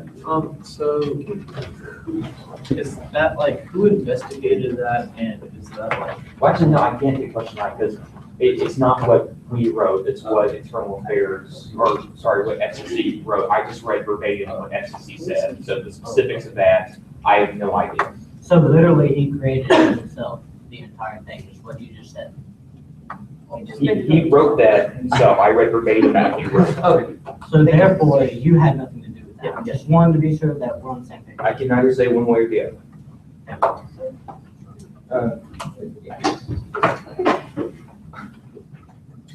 All right, so something real quick about Crisis. They have decided to create a Twitter feed so you can kind of have a visual of what updates are happening.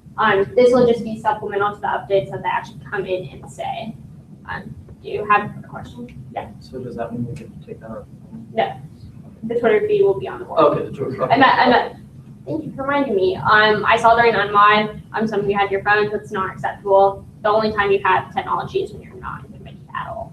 So, with that being said, are there any points of motion on the floor? Personal inquiries. Stockpile of crops continue to be successful. What is that about? I can't clarify anything.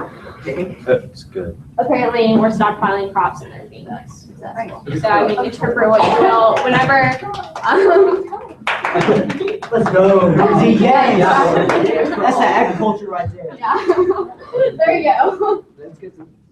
Yeah, so if you have any questions about the Twitter feed, you can ask Crisis, either on a notepad or when they come in. Taylor? Motion to move into voting procedure on 2.0 with 2 for and against.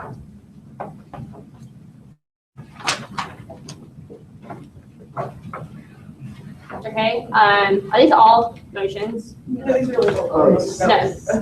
Okay, any motion? Funny, you have a motion? A motion to move into voting procedure on all the directives. Do you want speeches for and against on all of them? No. So you want speeches for and against? No, pros, 2 pros. No. Yeah, that's right. Yeah. Yeah, is there a second? Okay, you're retracting yours? Okay. Any other motions? Minow? Motion to table the directive. All right, does he have a second? Taylor? Second? All right.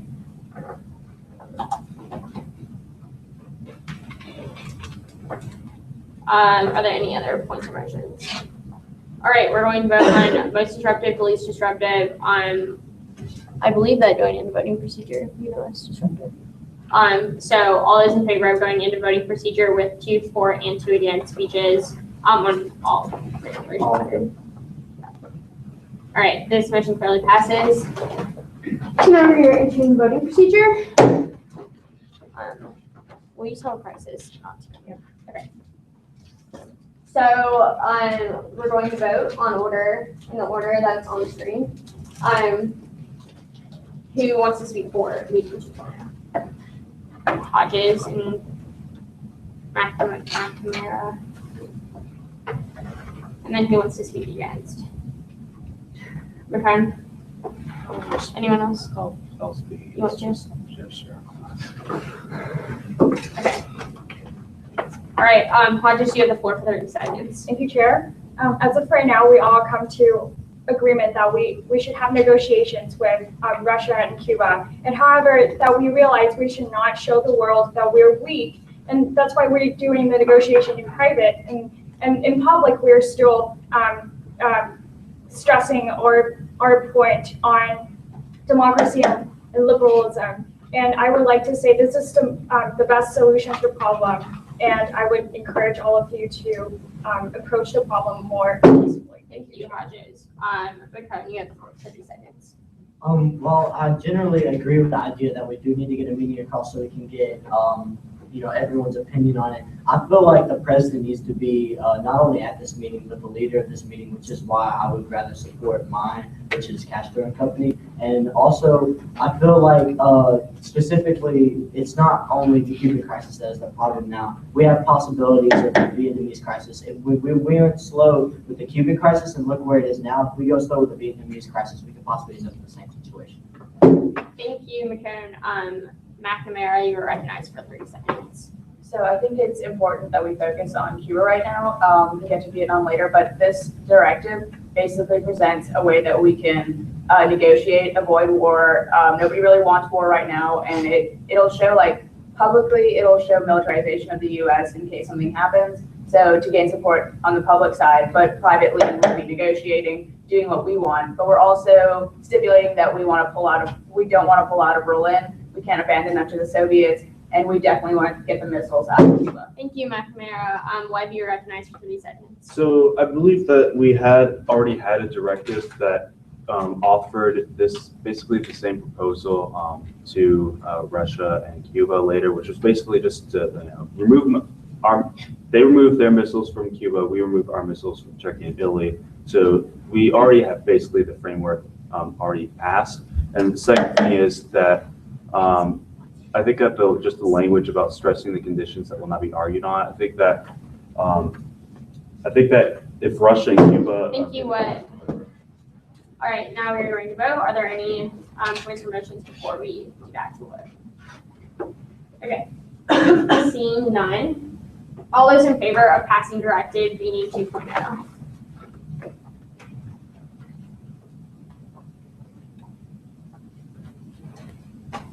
Keep them raised.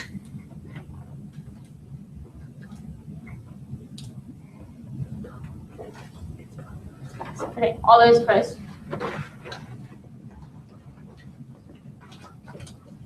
All those abstained? All right, this directive passes.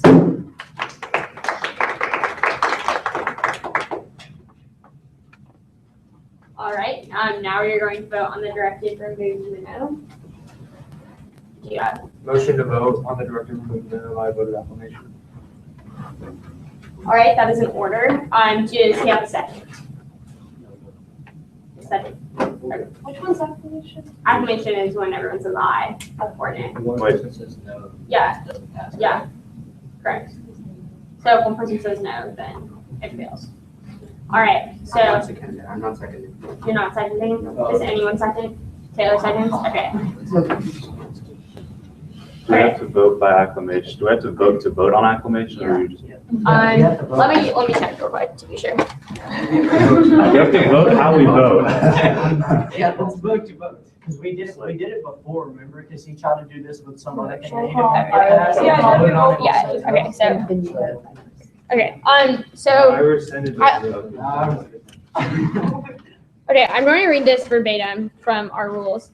Before voting on a particular motion, draft resolution, or amendment, the chairperson may, at his or her discretion, ask for any objections to voting by acclamation. If there are no objections, then the motion if there are no objections, the motion, draft resolution, or amendment shall be accepted immediately. Otherwise, voting procedure will proceed normally. So are there any objections to voting by acclamation? Okay, so we're going to vote by placard.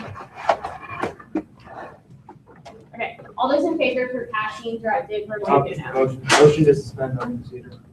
It's 2-4-2 against. 2-4-2 against. Oh, yes, that's true. Good one. Hey, we're voting. Okay, so who wants to do 4? Okay, LeMay and Hoover. 2 against. Minow and Taylor. Alrighty. All right, LeMay, you have the floor for 30 seconds. Oh, sorry. Yeah, in the light of Mr. Johnson's engagement, our public support is fleeting. So I think we have to make a great example of this event. We have to show decisiveness to gain back our public support. And due to the constant mistakes of Mr. Minow, such as issuing the anti-government public statements, revealing Soviet secrets, and in fact, maybe possibly doctoring Robert F. Kennedy's pictures and sending them to CBS because he's had constantly a grudge, as we've seen over the course of this committee session. Thank you, So I think we have to LeMay. do this. And I apologize for not giving you the 10-second warning. Minow, you're not recognized for 30 Can I seconds. go last? That was the order in which I chose. Taylor, do you have any objections to going now? I can do that. Okay. Quite frankly, we have bigger things to worry about.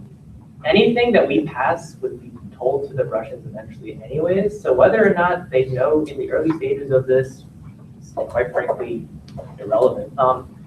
We have even this crisis to figure out that we didn't ask early days, but more substantially, we have the possibility of 3 U.S. soldiers being captured, being abandoned, and quite frankly, we need to focus on that about this. Thank you. Okay, thank you, Taylor. Hoover, you're recognized for 30 seconds. I don't really think that there's an issue in taking time away from this, as it's literally it's something that's going to happen now, and if it happens, it happens. So we're not taking time away from something else. We're dealing with an issue, and that issue is something that's causing a lot of problems inside this cabinet, that's causing disruption, that's leaking information. So I think for these reasons, we should remove Minow. Thank you, Hoover. Minow, you have 30 seconds. Okay, I'm quite frankly appalled at the actions of Mr. Hoover and the fact that he, the press release that he gave was inaccurate. Okay, I never made any such calls to Soviet unions, and I never leaked any photos, and anything else are just allegations, and it's just quite frankly crap. And I think that President Kennedy will be very insulted that we're wasting our time on this issue. And if you vote yes for this, he will not be happy with you. Do you object to language or something? It was crap, I mean. Yeah, but still. I know. It's committee session. Just a reminder to all delegates, please use appropriate language, in your speeches. So that being said, are there any points or motions before we go into the vote? All right.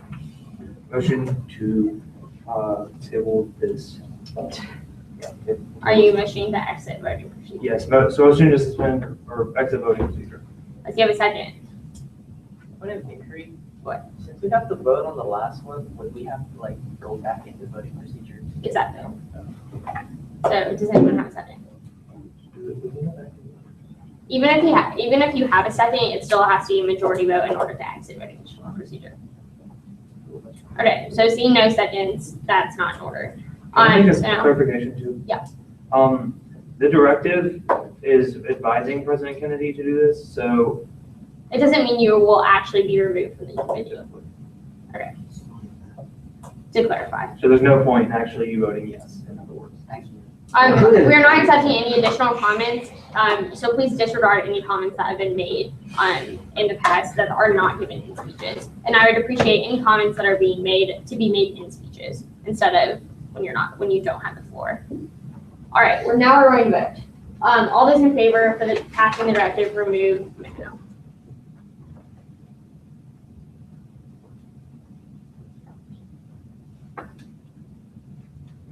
All right, all those opposed? All those abstaining? All right, this directive passes by a vote of 12. Can I have a recount, please? If you are really requesting one. Okay, all those in favor of passing? 1, 2. Okay, there are now 14. All those opposed? All right, all those abstaining? Okay, thank you. This motion still passes, or this directive still passes. All right, now voting for 2 speeches, 4 and 2 against for Directive Castro and Company. 2-4, Goldberg and McCone. 2 against. Hodges and Taylor. All right, Goldberg, you have the floor for 30 seconds. So basically what this directive is doing is, like Director McCone said, we're getting a jump start on the Vietnamese situation. So we need to act quickly and we need to act decisively. And by calling all the leaders together that could be involved in this incident and letting them meet with the First Lady and the President to come to some type of agreement is getting a jump start on the issue. And we're going to be able to tackle the Vietnam issue with more swiftness than the previous issues that we've handled. Okay, thank you, Goldberg. Hodges, you have the floor for 30 seconds. Thank you, Chair. We're fully aware the Vietnamese crisis, and and however, I would think we should include more cabinet members and have more approaches to a problem, especially from economic aspect. And also, I would like to point out that the president can't do everything, and we should always include more members and have more effective opinions on the problem. Thank you, Chair. Thank you, Hodges. McCone, you now have the floor for 30 seconds. I agree that yes, the president cannot do everything as he is not a god, but I do believe that the president is the final say, or will the final say up until the Supreme Court, that is. And I do not believe the Supreme Court would find this unconstitutional. So I think this is a really good idea so that we can get a general overall view of every single person, including, like I said, North Vietnam and South Vietnam. Everybody is represented in this equally. Then the president will obviously relay this information to us so we can come up with a good consensus on what to do. Thank you, McCone. Do you have a point? A reminder of use of language. I didn't hear any language, and that is a reminder to get. He compared Kennedy to a god. I did not compare Kennedy to a god. Anyways, Taylor, you have now been recognized for 30 seconds. Seeing how the public saw even mentions of negotiation as like the cabinet's ultimate failing and the numbers dips that we saw, inviting noted communist leaders to the White House, to our country, would further damage the president's numbers. And quite frankly, with midterms coming up, I think that the resolution here would ultimately ensure a Republican takeover of all seats in Congress, and maybe delay this until after the midterms. Thank you. All right, are there any points or motions? Do you have a, What do I say if I just want to speak? um, What do I get to do? no, you didn't motion for the 2 for or 2 against. What? You didn't motion during, when I asked for speakers for and against. So, do you have a point of motion? Motion to vote on directive 5. Does he have a second? You motioned to, it does require a second, it is in or Allenberg rules. Does anyone have a second on, I'm voting by roll call? Okay, so we're going to, once again, vote by placard. Give her a point. Yes, I have a point of inquiry. Okay. Is there a way that I can like ask anybody if they want to put an amendment on this so we can postpone the voting procedure? Or? I think we're already in voting procedure. No, I mean like postpone like. You're wanting to like passing. exit voting procedure to see if there's an amendment? Yes, is that like, If if there's it- not, then we can go. Here's back. this, okay, if it fails, you can add an amendment later and you can basically resubmit, but with a change. Okay. Is that okay? Yeah. Okay. All right, are there any other points or motions on the floor? Okay, now we're going to vote by placard. All those in favor of passing directed Castro and company to the White House? Please raise your placards high.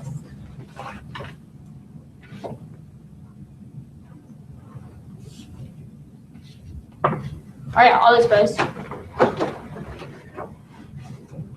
All right, all those abstaining. Okay, this passes by a vote of 12.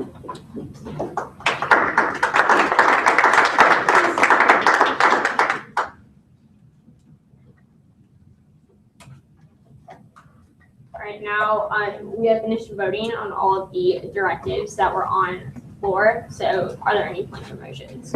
Taylor? Motion to move into a 10-minute moderated conference, 36 speaking time, to discuss the possible Vietnam crisis and the 3 U.S. soldiers abandoned. Okay, that is in order. Does he have a second? Okay, thank you. Are there any other points or motions? Lemay? I move to introduce the press release with regards to the recent Pole tobacco and the Cuban Missile War efforts at the moment. All right, that is also in order. Does he have a second? Okay. Are there any other points or motions? Give an update. Several updates. We have an update. Yes, so concerning all the directives that got passed, for meeting 2.0, the meeting was very successful between the US and Soviet diplomats. The Soviets are willing to remove the missiles from Cuba if the US is willing to remove the Jupiter missiles from Turkey and Italy, as was stated in the directive. And both of the removals will be overseen by the United Nations. And the Soviet government has already considered it, and they released the proposal. So if this proposal is, can I just have a quick placard vote to, just kind of official, like if they approve this proposal, since they asked for it, and like, that be, okay, so placard vote. So basically what I just said, the removal of the US missiles in Italy and Turkey, exchange for Cuba. All those in favor? Yes.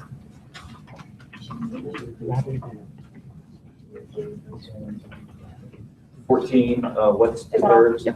Okay, so it passes Do we supposed to remove ours first, then they remove theirs? at the same time. But they'll both be in the process of being removed at the same time. They'll start at the same time.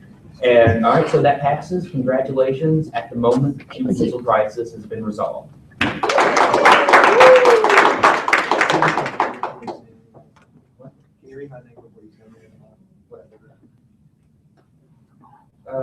Please. That would be great.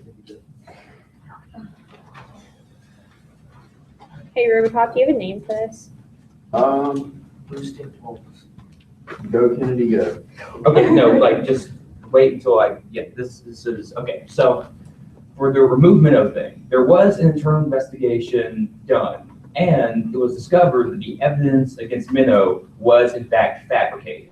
The evidence about the alleged phone calls between him and the Soviet embassy were actually fabricated. They were not actually Minow making those calls. And evidence was also found that these calls were faked by someone in this cabinet. So based on that, the president has decided to keep on Minow since he was doing nothing wrong. And he would also request that the cabinet be sure that evidence is fully vetted before making In the such case of the Vietnam accusations War, again. can I make a change? And besides that, so we also have a bit of an unorthodox update. So the head of the Secret Service reports that, Ted Kennedy was driving from the Kennedy compound in Massachusetts to take a woman who was at the Kennedy compound back to the Boston train station. However, it's suspected that he had been drinking that night, and he drove his Volkswagen off of a bridge, and it went into a stream.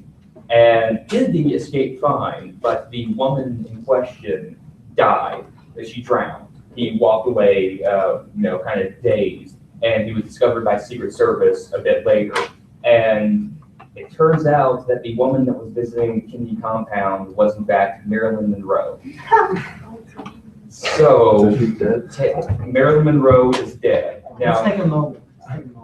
Moment of silence for yeah, moment of silence for Marilyn. Okay, so the Secret Service, is on this, and they're ready to take any orders to. So basically, we have the president's been informed of this, and of course he's very, very unhappy. Marilyn was very close to his heart, and so the deal is we can certainly try to cover this up. We could just come out and say that Ted Kennedy was responsible. Of course, the president wouldn't like that, but again, if we try to cover it up, it is possible it can blow up in our face and be an even bigger scandal. So whatever, Kennedy is, of course, in mourning right now for his dear friend Marilyn. And so he's asking the cabinet to come up with a course of action for this, preferably kind of quickly before the committee session ends. I'll take 3 questions if I need.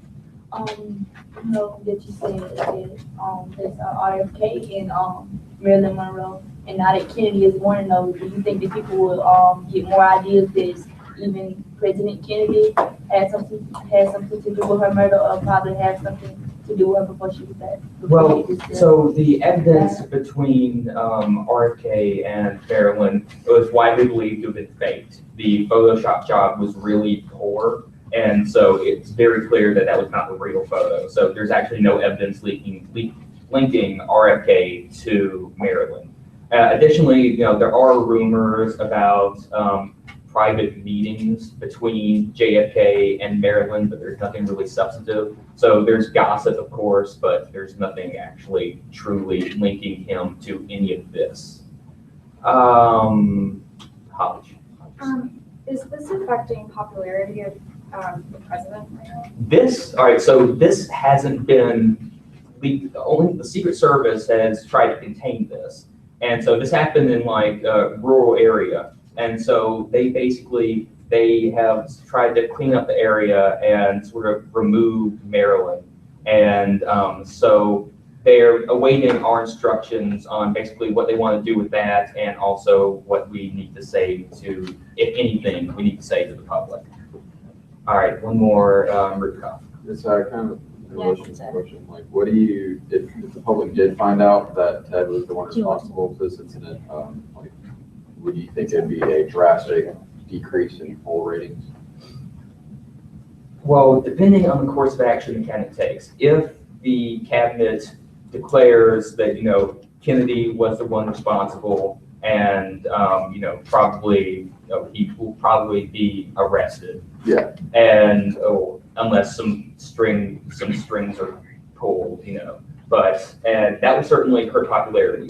But I would say if the cabinet instigated a cover-up, if it's successful, then popularity won't be at all affected. If it's not successful, so yeah.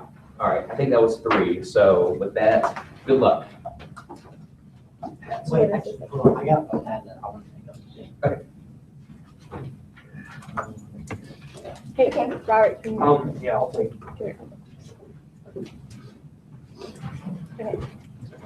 So we have two motions on the floor already, one to Yes. introduce the press release and the other for a 10-minute moderated caucus, 30-second speaking time to talk about the US and Vietnam. Yeah. Were there any other points or motions? Yes. Motion to introduce, directive, go Kennedy, go. Okay. Has that been typed up? What? Yeah, it's been typed. Okay. Can you give me? Okay, never mind. I'll just do it now. I was pointing pretty sure. Oh, we're not introducing. It's a motion. It's just a motion. Okay, that's in order. Do we have a second for that? Okay. Any other points or motions? Yes. How many people do we need for, is it 4 people to introduce a directive? For Three. signatory Three. response? There's 3 total? Yeah, Okay. today it is. Stephen.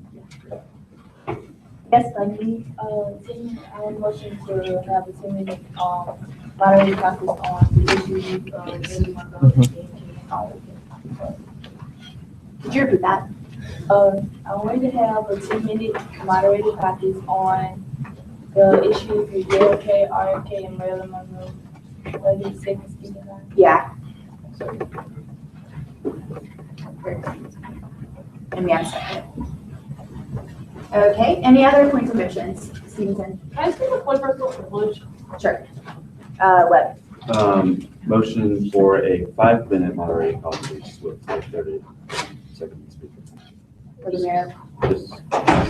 Just to discuss basically stuff, just to discuss basically about anything general that's happening. Okay.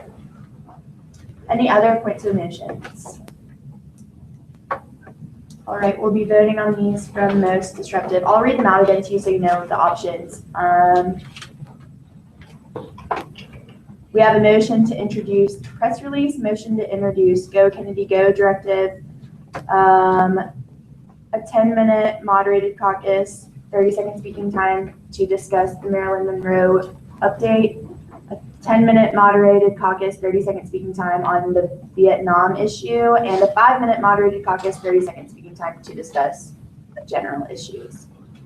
So first, would you guys like to amend the introduction to the press release and the directive just like all together? Yes. No, introduce the press release and then the directive? Yes. Okay, so we'll do that. Okay, so now we're voting on the introduction of the press release and the directive. All those in favor, please raise your placards.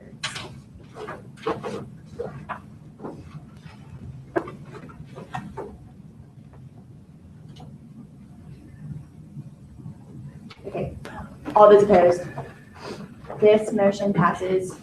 We'll introduce the press release first. Lene, would you like to introduce it? Yes. Okay. Get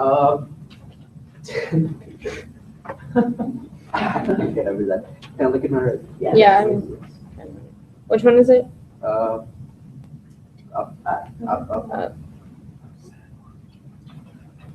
Okay, my time didn't start there. No.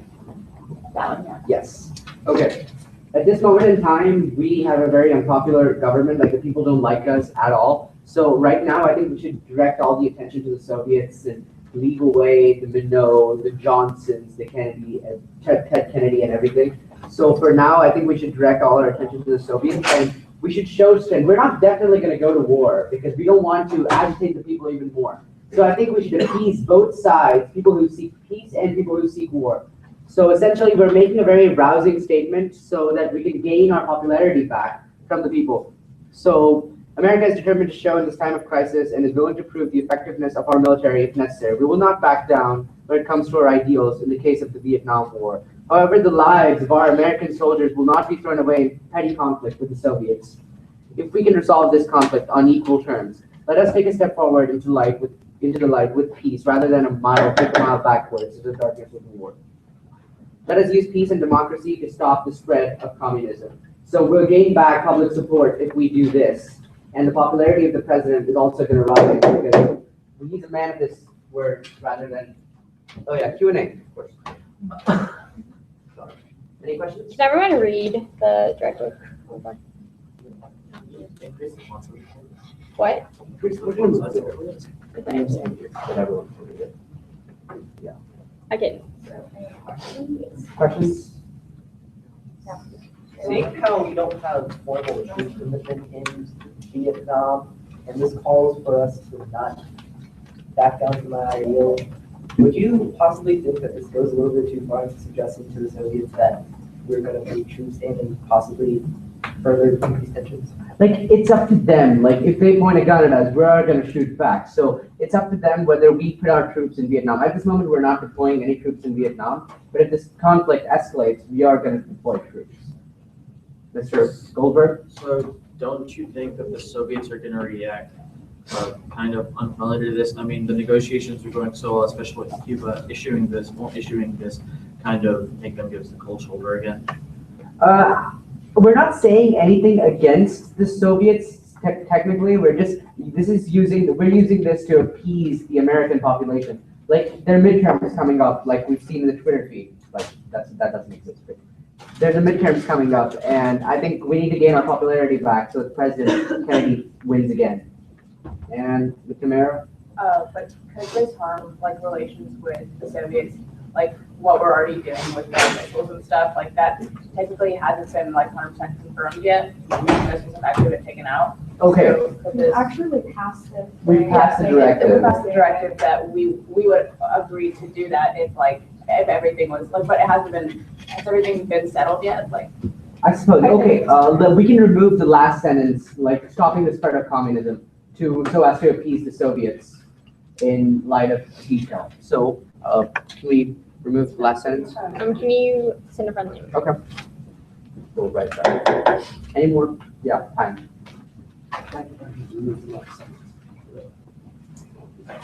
Okay, we'll now introduce the Go Kennedy Go directive. Yes. Friendly amendment to one of my directives. Would Ridkoff like to? So, as it was mentioned, the elections are coming up, and so this is the initiative to boost our poll ratings in order to have the better public support of us. And, so it just says that we're going to recommend that President Kennedy just take a tour to boost poll numbers. That's essentially all it is. Question answered? Yep. So I know you say that's all it is, but it's really not. See, we got to look at the funding that we have in that. Where's it coming from? Well, I mean, President Kennedy has a budget and everything, and I'm sure they've worked money, like personal funds and Super everything. PAC, something like that. I mean, yeah, there's PACs in place for his political campaigning, so I think that'll take care of that. Can we clarify that? I think it's just implied, so maybe should clarify. Taylor? Seeing how most of the public discontent comes from their disagreement with the White House and what this cabinet has done, do you think that such a tour would probably group Kennedy into the cabinet and therefore be counterintuitive? My personal view of Kennedy is he's a very, charismatic young guy, and he's a very powerful speaker, and so I think that the public will react very positively to a one-on-one kind of, speech with him. Saying like no actions has been made, and how can you be sure that just by speech that president can actually gain popularity? There's no like if we do this, then this will happen. There's no facts that I can use. It's just an effort. So, but again, I think he's a very well-educated man, and he's a very persuasive speaker. So I think that this effort will be not fruitless. Considering that these upcoming elections are midterm elections, and that the president is not going to be up for not being elected, shouldn't that be just left at a later date when closer to 1964? Well, I mean, right now he's the head of us. He represents us and everything. So I think that now's the time to do it because it's we're at level. Okay, do we have any points or motions at this time? Okay, Mara. Motion to go into vetting procedure on all the directives or press releases with the Crown contract. Okay, Do I have a second for that? Okay, that's in order. Are there any other points or motions? McCone? Point of inquiry, is Sure. a friendly amendment to the directive that you posted done Yeah, yet? it's, there you go. Yeah. Can we introduce that and then go into voting procedures on that amendment? Or all Which directive was it for? The Monroe doctrine. Clever name. So you want to introduce this directive? You motion to introduce this directive? Yes. Okay. Any seconds for that? Okay, that's also in order. Lindsay. I'm gonna have a motion of, going to voting procedure on a directive without any public comment. Okay, do I have a second for that? That being introduced. She motioned to go into voting procedure without the pro and con. What directive? All of them except, all of the ones that have been introduced. So the press release and WPO. Any other points of motions? Motion to go into voting on all of them, but just with one pro and one con, and suspend the rules. And just do one pro.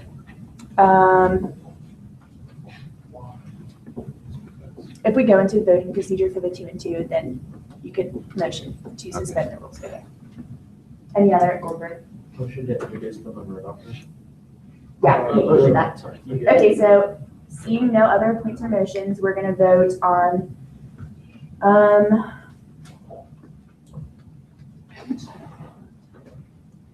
We really don't.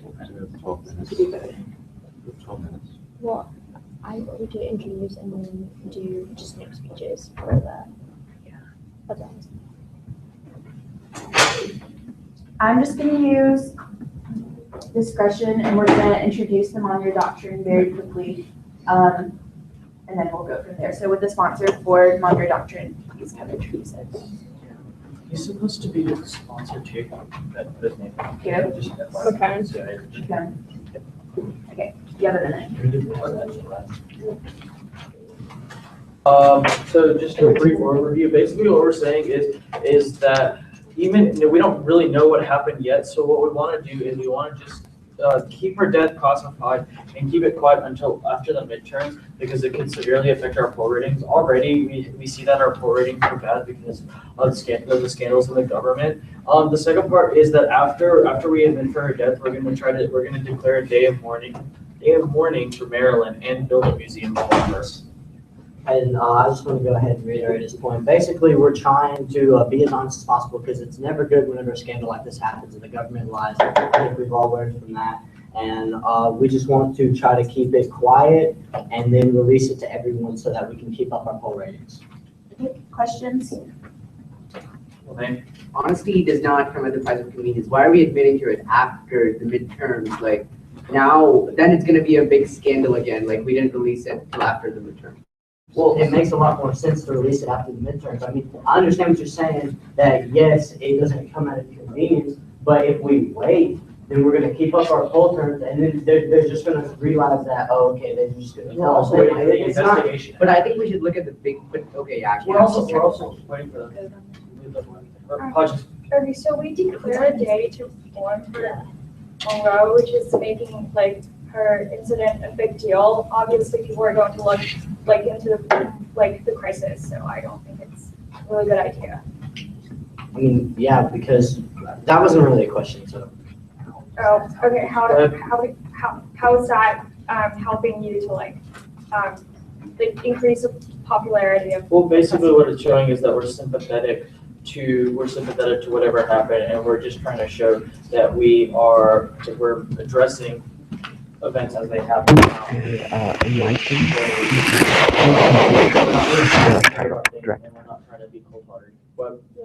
Show the whole truth.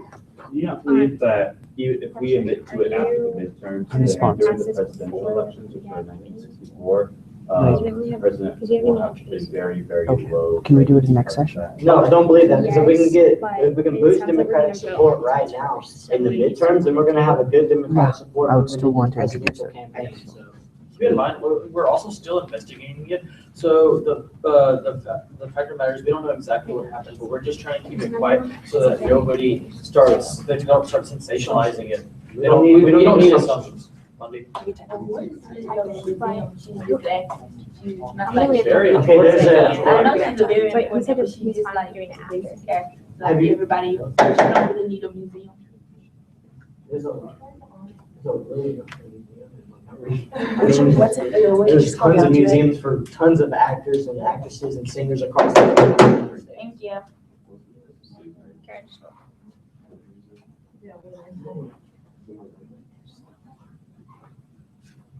One of them. Yes. Yeah, we can't ask questions to them. Or we can just ask questions. I'm a sponsor. All the other people are signatories. To me. Last, can I say something to that? Not like say anything, but just like, I don't know where I'm Minow. the press release that I passed around. Oh, okay, all right. Sorry, I put the timer. All right, thanks. Any other points? Since we have, Okay, can I introduce something else? Like, okay, I move to introduce another directive, show the whole truth. that's what I was gonna say. Any seconds for that? Okay, any other points or motions? All those in favor of introducing show the whole truth? Okay, would the sponsor like to come and introduce it for a minute? Can I give you this? Yes. Q&A to like 1 minute. Are we ready before? We're not ready. We're not ready. We'll just introduce it and then for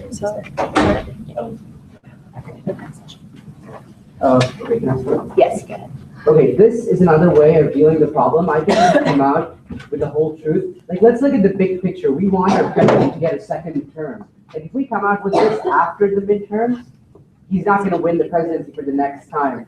And so I think he should distance himself from the Marilyn Monroe death. But Ted Kennedy should be arrested for what he's done. He was drinking and driving. And this shows the lack of nepotism in the Kennedy administration. This would only solidify the president's position and his stand on justice. So if we do this, we can ensure that he's going to win the presidency for the second time in the next term. So I think for this reason, it's really important that we have to come and reveal the whole truth at this moment in time. And Maxwell, Mr. Taylor. Seeing how the numbers show us that the Senate, or that Congress is keeping really close to a 66 2/3 Republican majority, which would mean they could essentially pass anything they wanted to. How would you respond to the fact that that might happen? Following this. I don't know. Like, I agree with you. Like, we are doing considerably badly at this moment. But I think we should look at the big picture. Like, if we reveal it right after the midterm, it's going to be very controversial. It's going to turn into a huge scandal. And we have to reveal the fact that he was actually drinking while driving. Like, I know it pains me to put the president in this position, but he is the president of the United States before John Fitzgerald Kennedy. So, Mr. Minow? So you are going to tell the public that he was drinking and driving? Yes. Hodges? Telling people that the president's brother was drinking and driving and murdered someone. Accidentally murdered. Accidentally murdered someone. How is that helping the president to? Like, he's coming out clean with this assertion that even though my brother did it, I'm going to show it to the people, because even a man as important as my brother should face justice in front of the law. So this is going to put him on a moral high ground for the people to vote for him for the next term. So that's my belief. I have a question. Yes. So, I mean, I understand why giving the whole truth is a good idea, and I do not disagree with giving the whole truth, which is why I waited until midterms. But look at it this way. Let's say we go ahead and release the whole truth right now. How do you plan on having the president support us anymore after we basically threw his brother under the bus? I just don't feel like the president's going to be down with this, so I want to see how you. Like, we're going to advise the president. Yeah, we're going to advise the president to do this. Like, it's up to him if he wants to do it or not, but I just want to advise him to do this. It's up to him, whether he wants to protect his brother or win the next elections and be the president again. He's gonna die.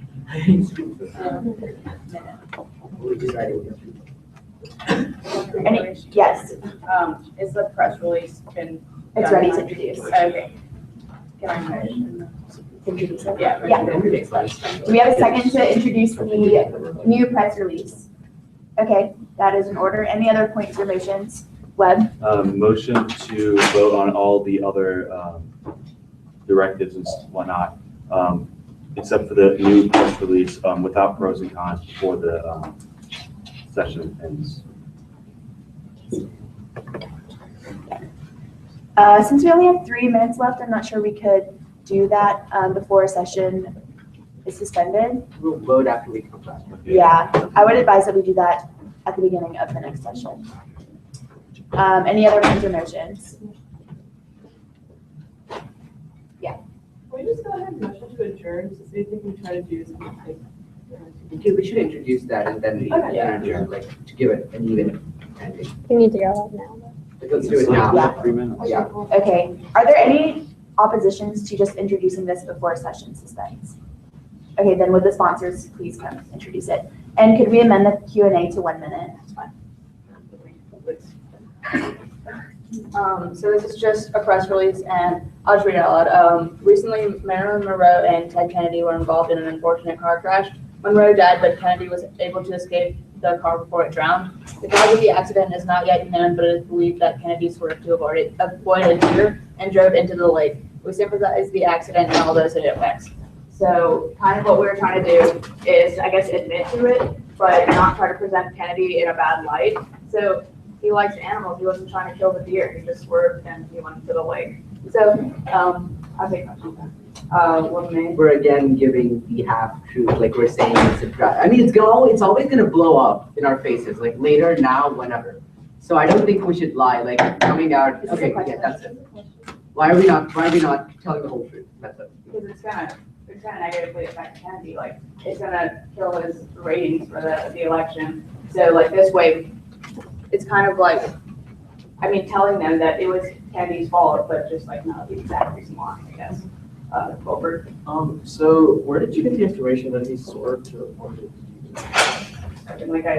Like that's not fabricated, yes, but I mean. Alright. Okay. Last question. Web. So do you not believe that that eventually, as Luann said, that eventually the truth will be found out and that his ratings will fall at some point in the future, whether it be today, tomorrow, a month later, or a year later, or whatever? Do you not believe that eventually his ratings will fall because the truth will come out? Yeah, that's definitely a possibility, but right now we're concerned with the midterm elections. So I guess kind of like what we're trying to do here is preserve his ratings for the midterms. Thank you. Do we have any points or motions at this point? Motion to Do you mean suspend proceedings? Suspend. Okay. All those in favor? All right, see you guys at 2. If you want to buy an almond t-shirt, they're $10 at the bake sale table, and you can wear it on Sunday. We have medias left. Social, No, you have yeah. receipts. I was like, no, that's the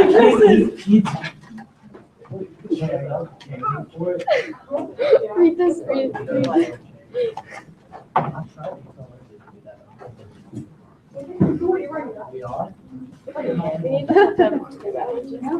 We meet again at 2 o'clock. 2 o'clock. Everyone meet back by 2 o'clock. I would just okay, I don't want to lose it. You can probably leave like your, can't they? Their placards and stuff. Yeah, if they want to leave the placards. But not any personal items. Not, yeah, Yeah, I'm gonna but you can trust leave y'all. your notebook and stuff if you want. I'm leaving this place. Well, yes.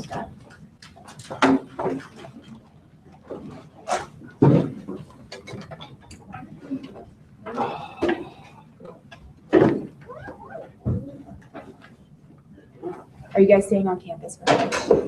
I guess. For what? For lunch? Maybe, yeah, Ferguson, I think we'll go there. Oh, yeah.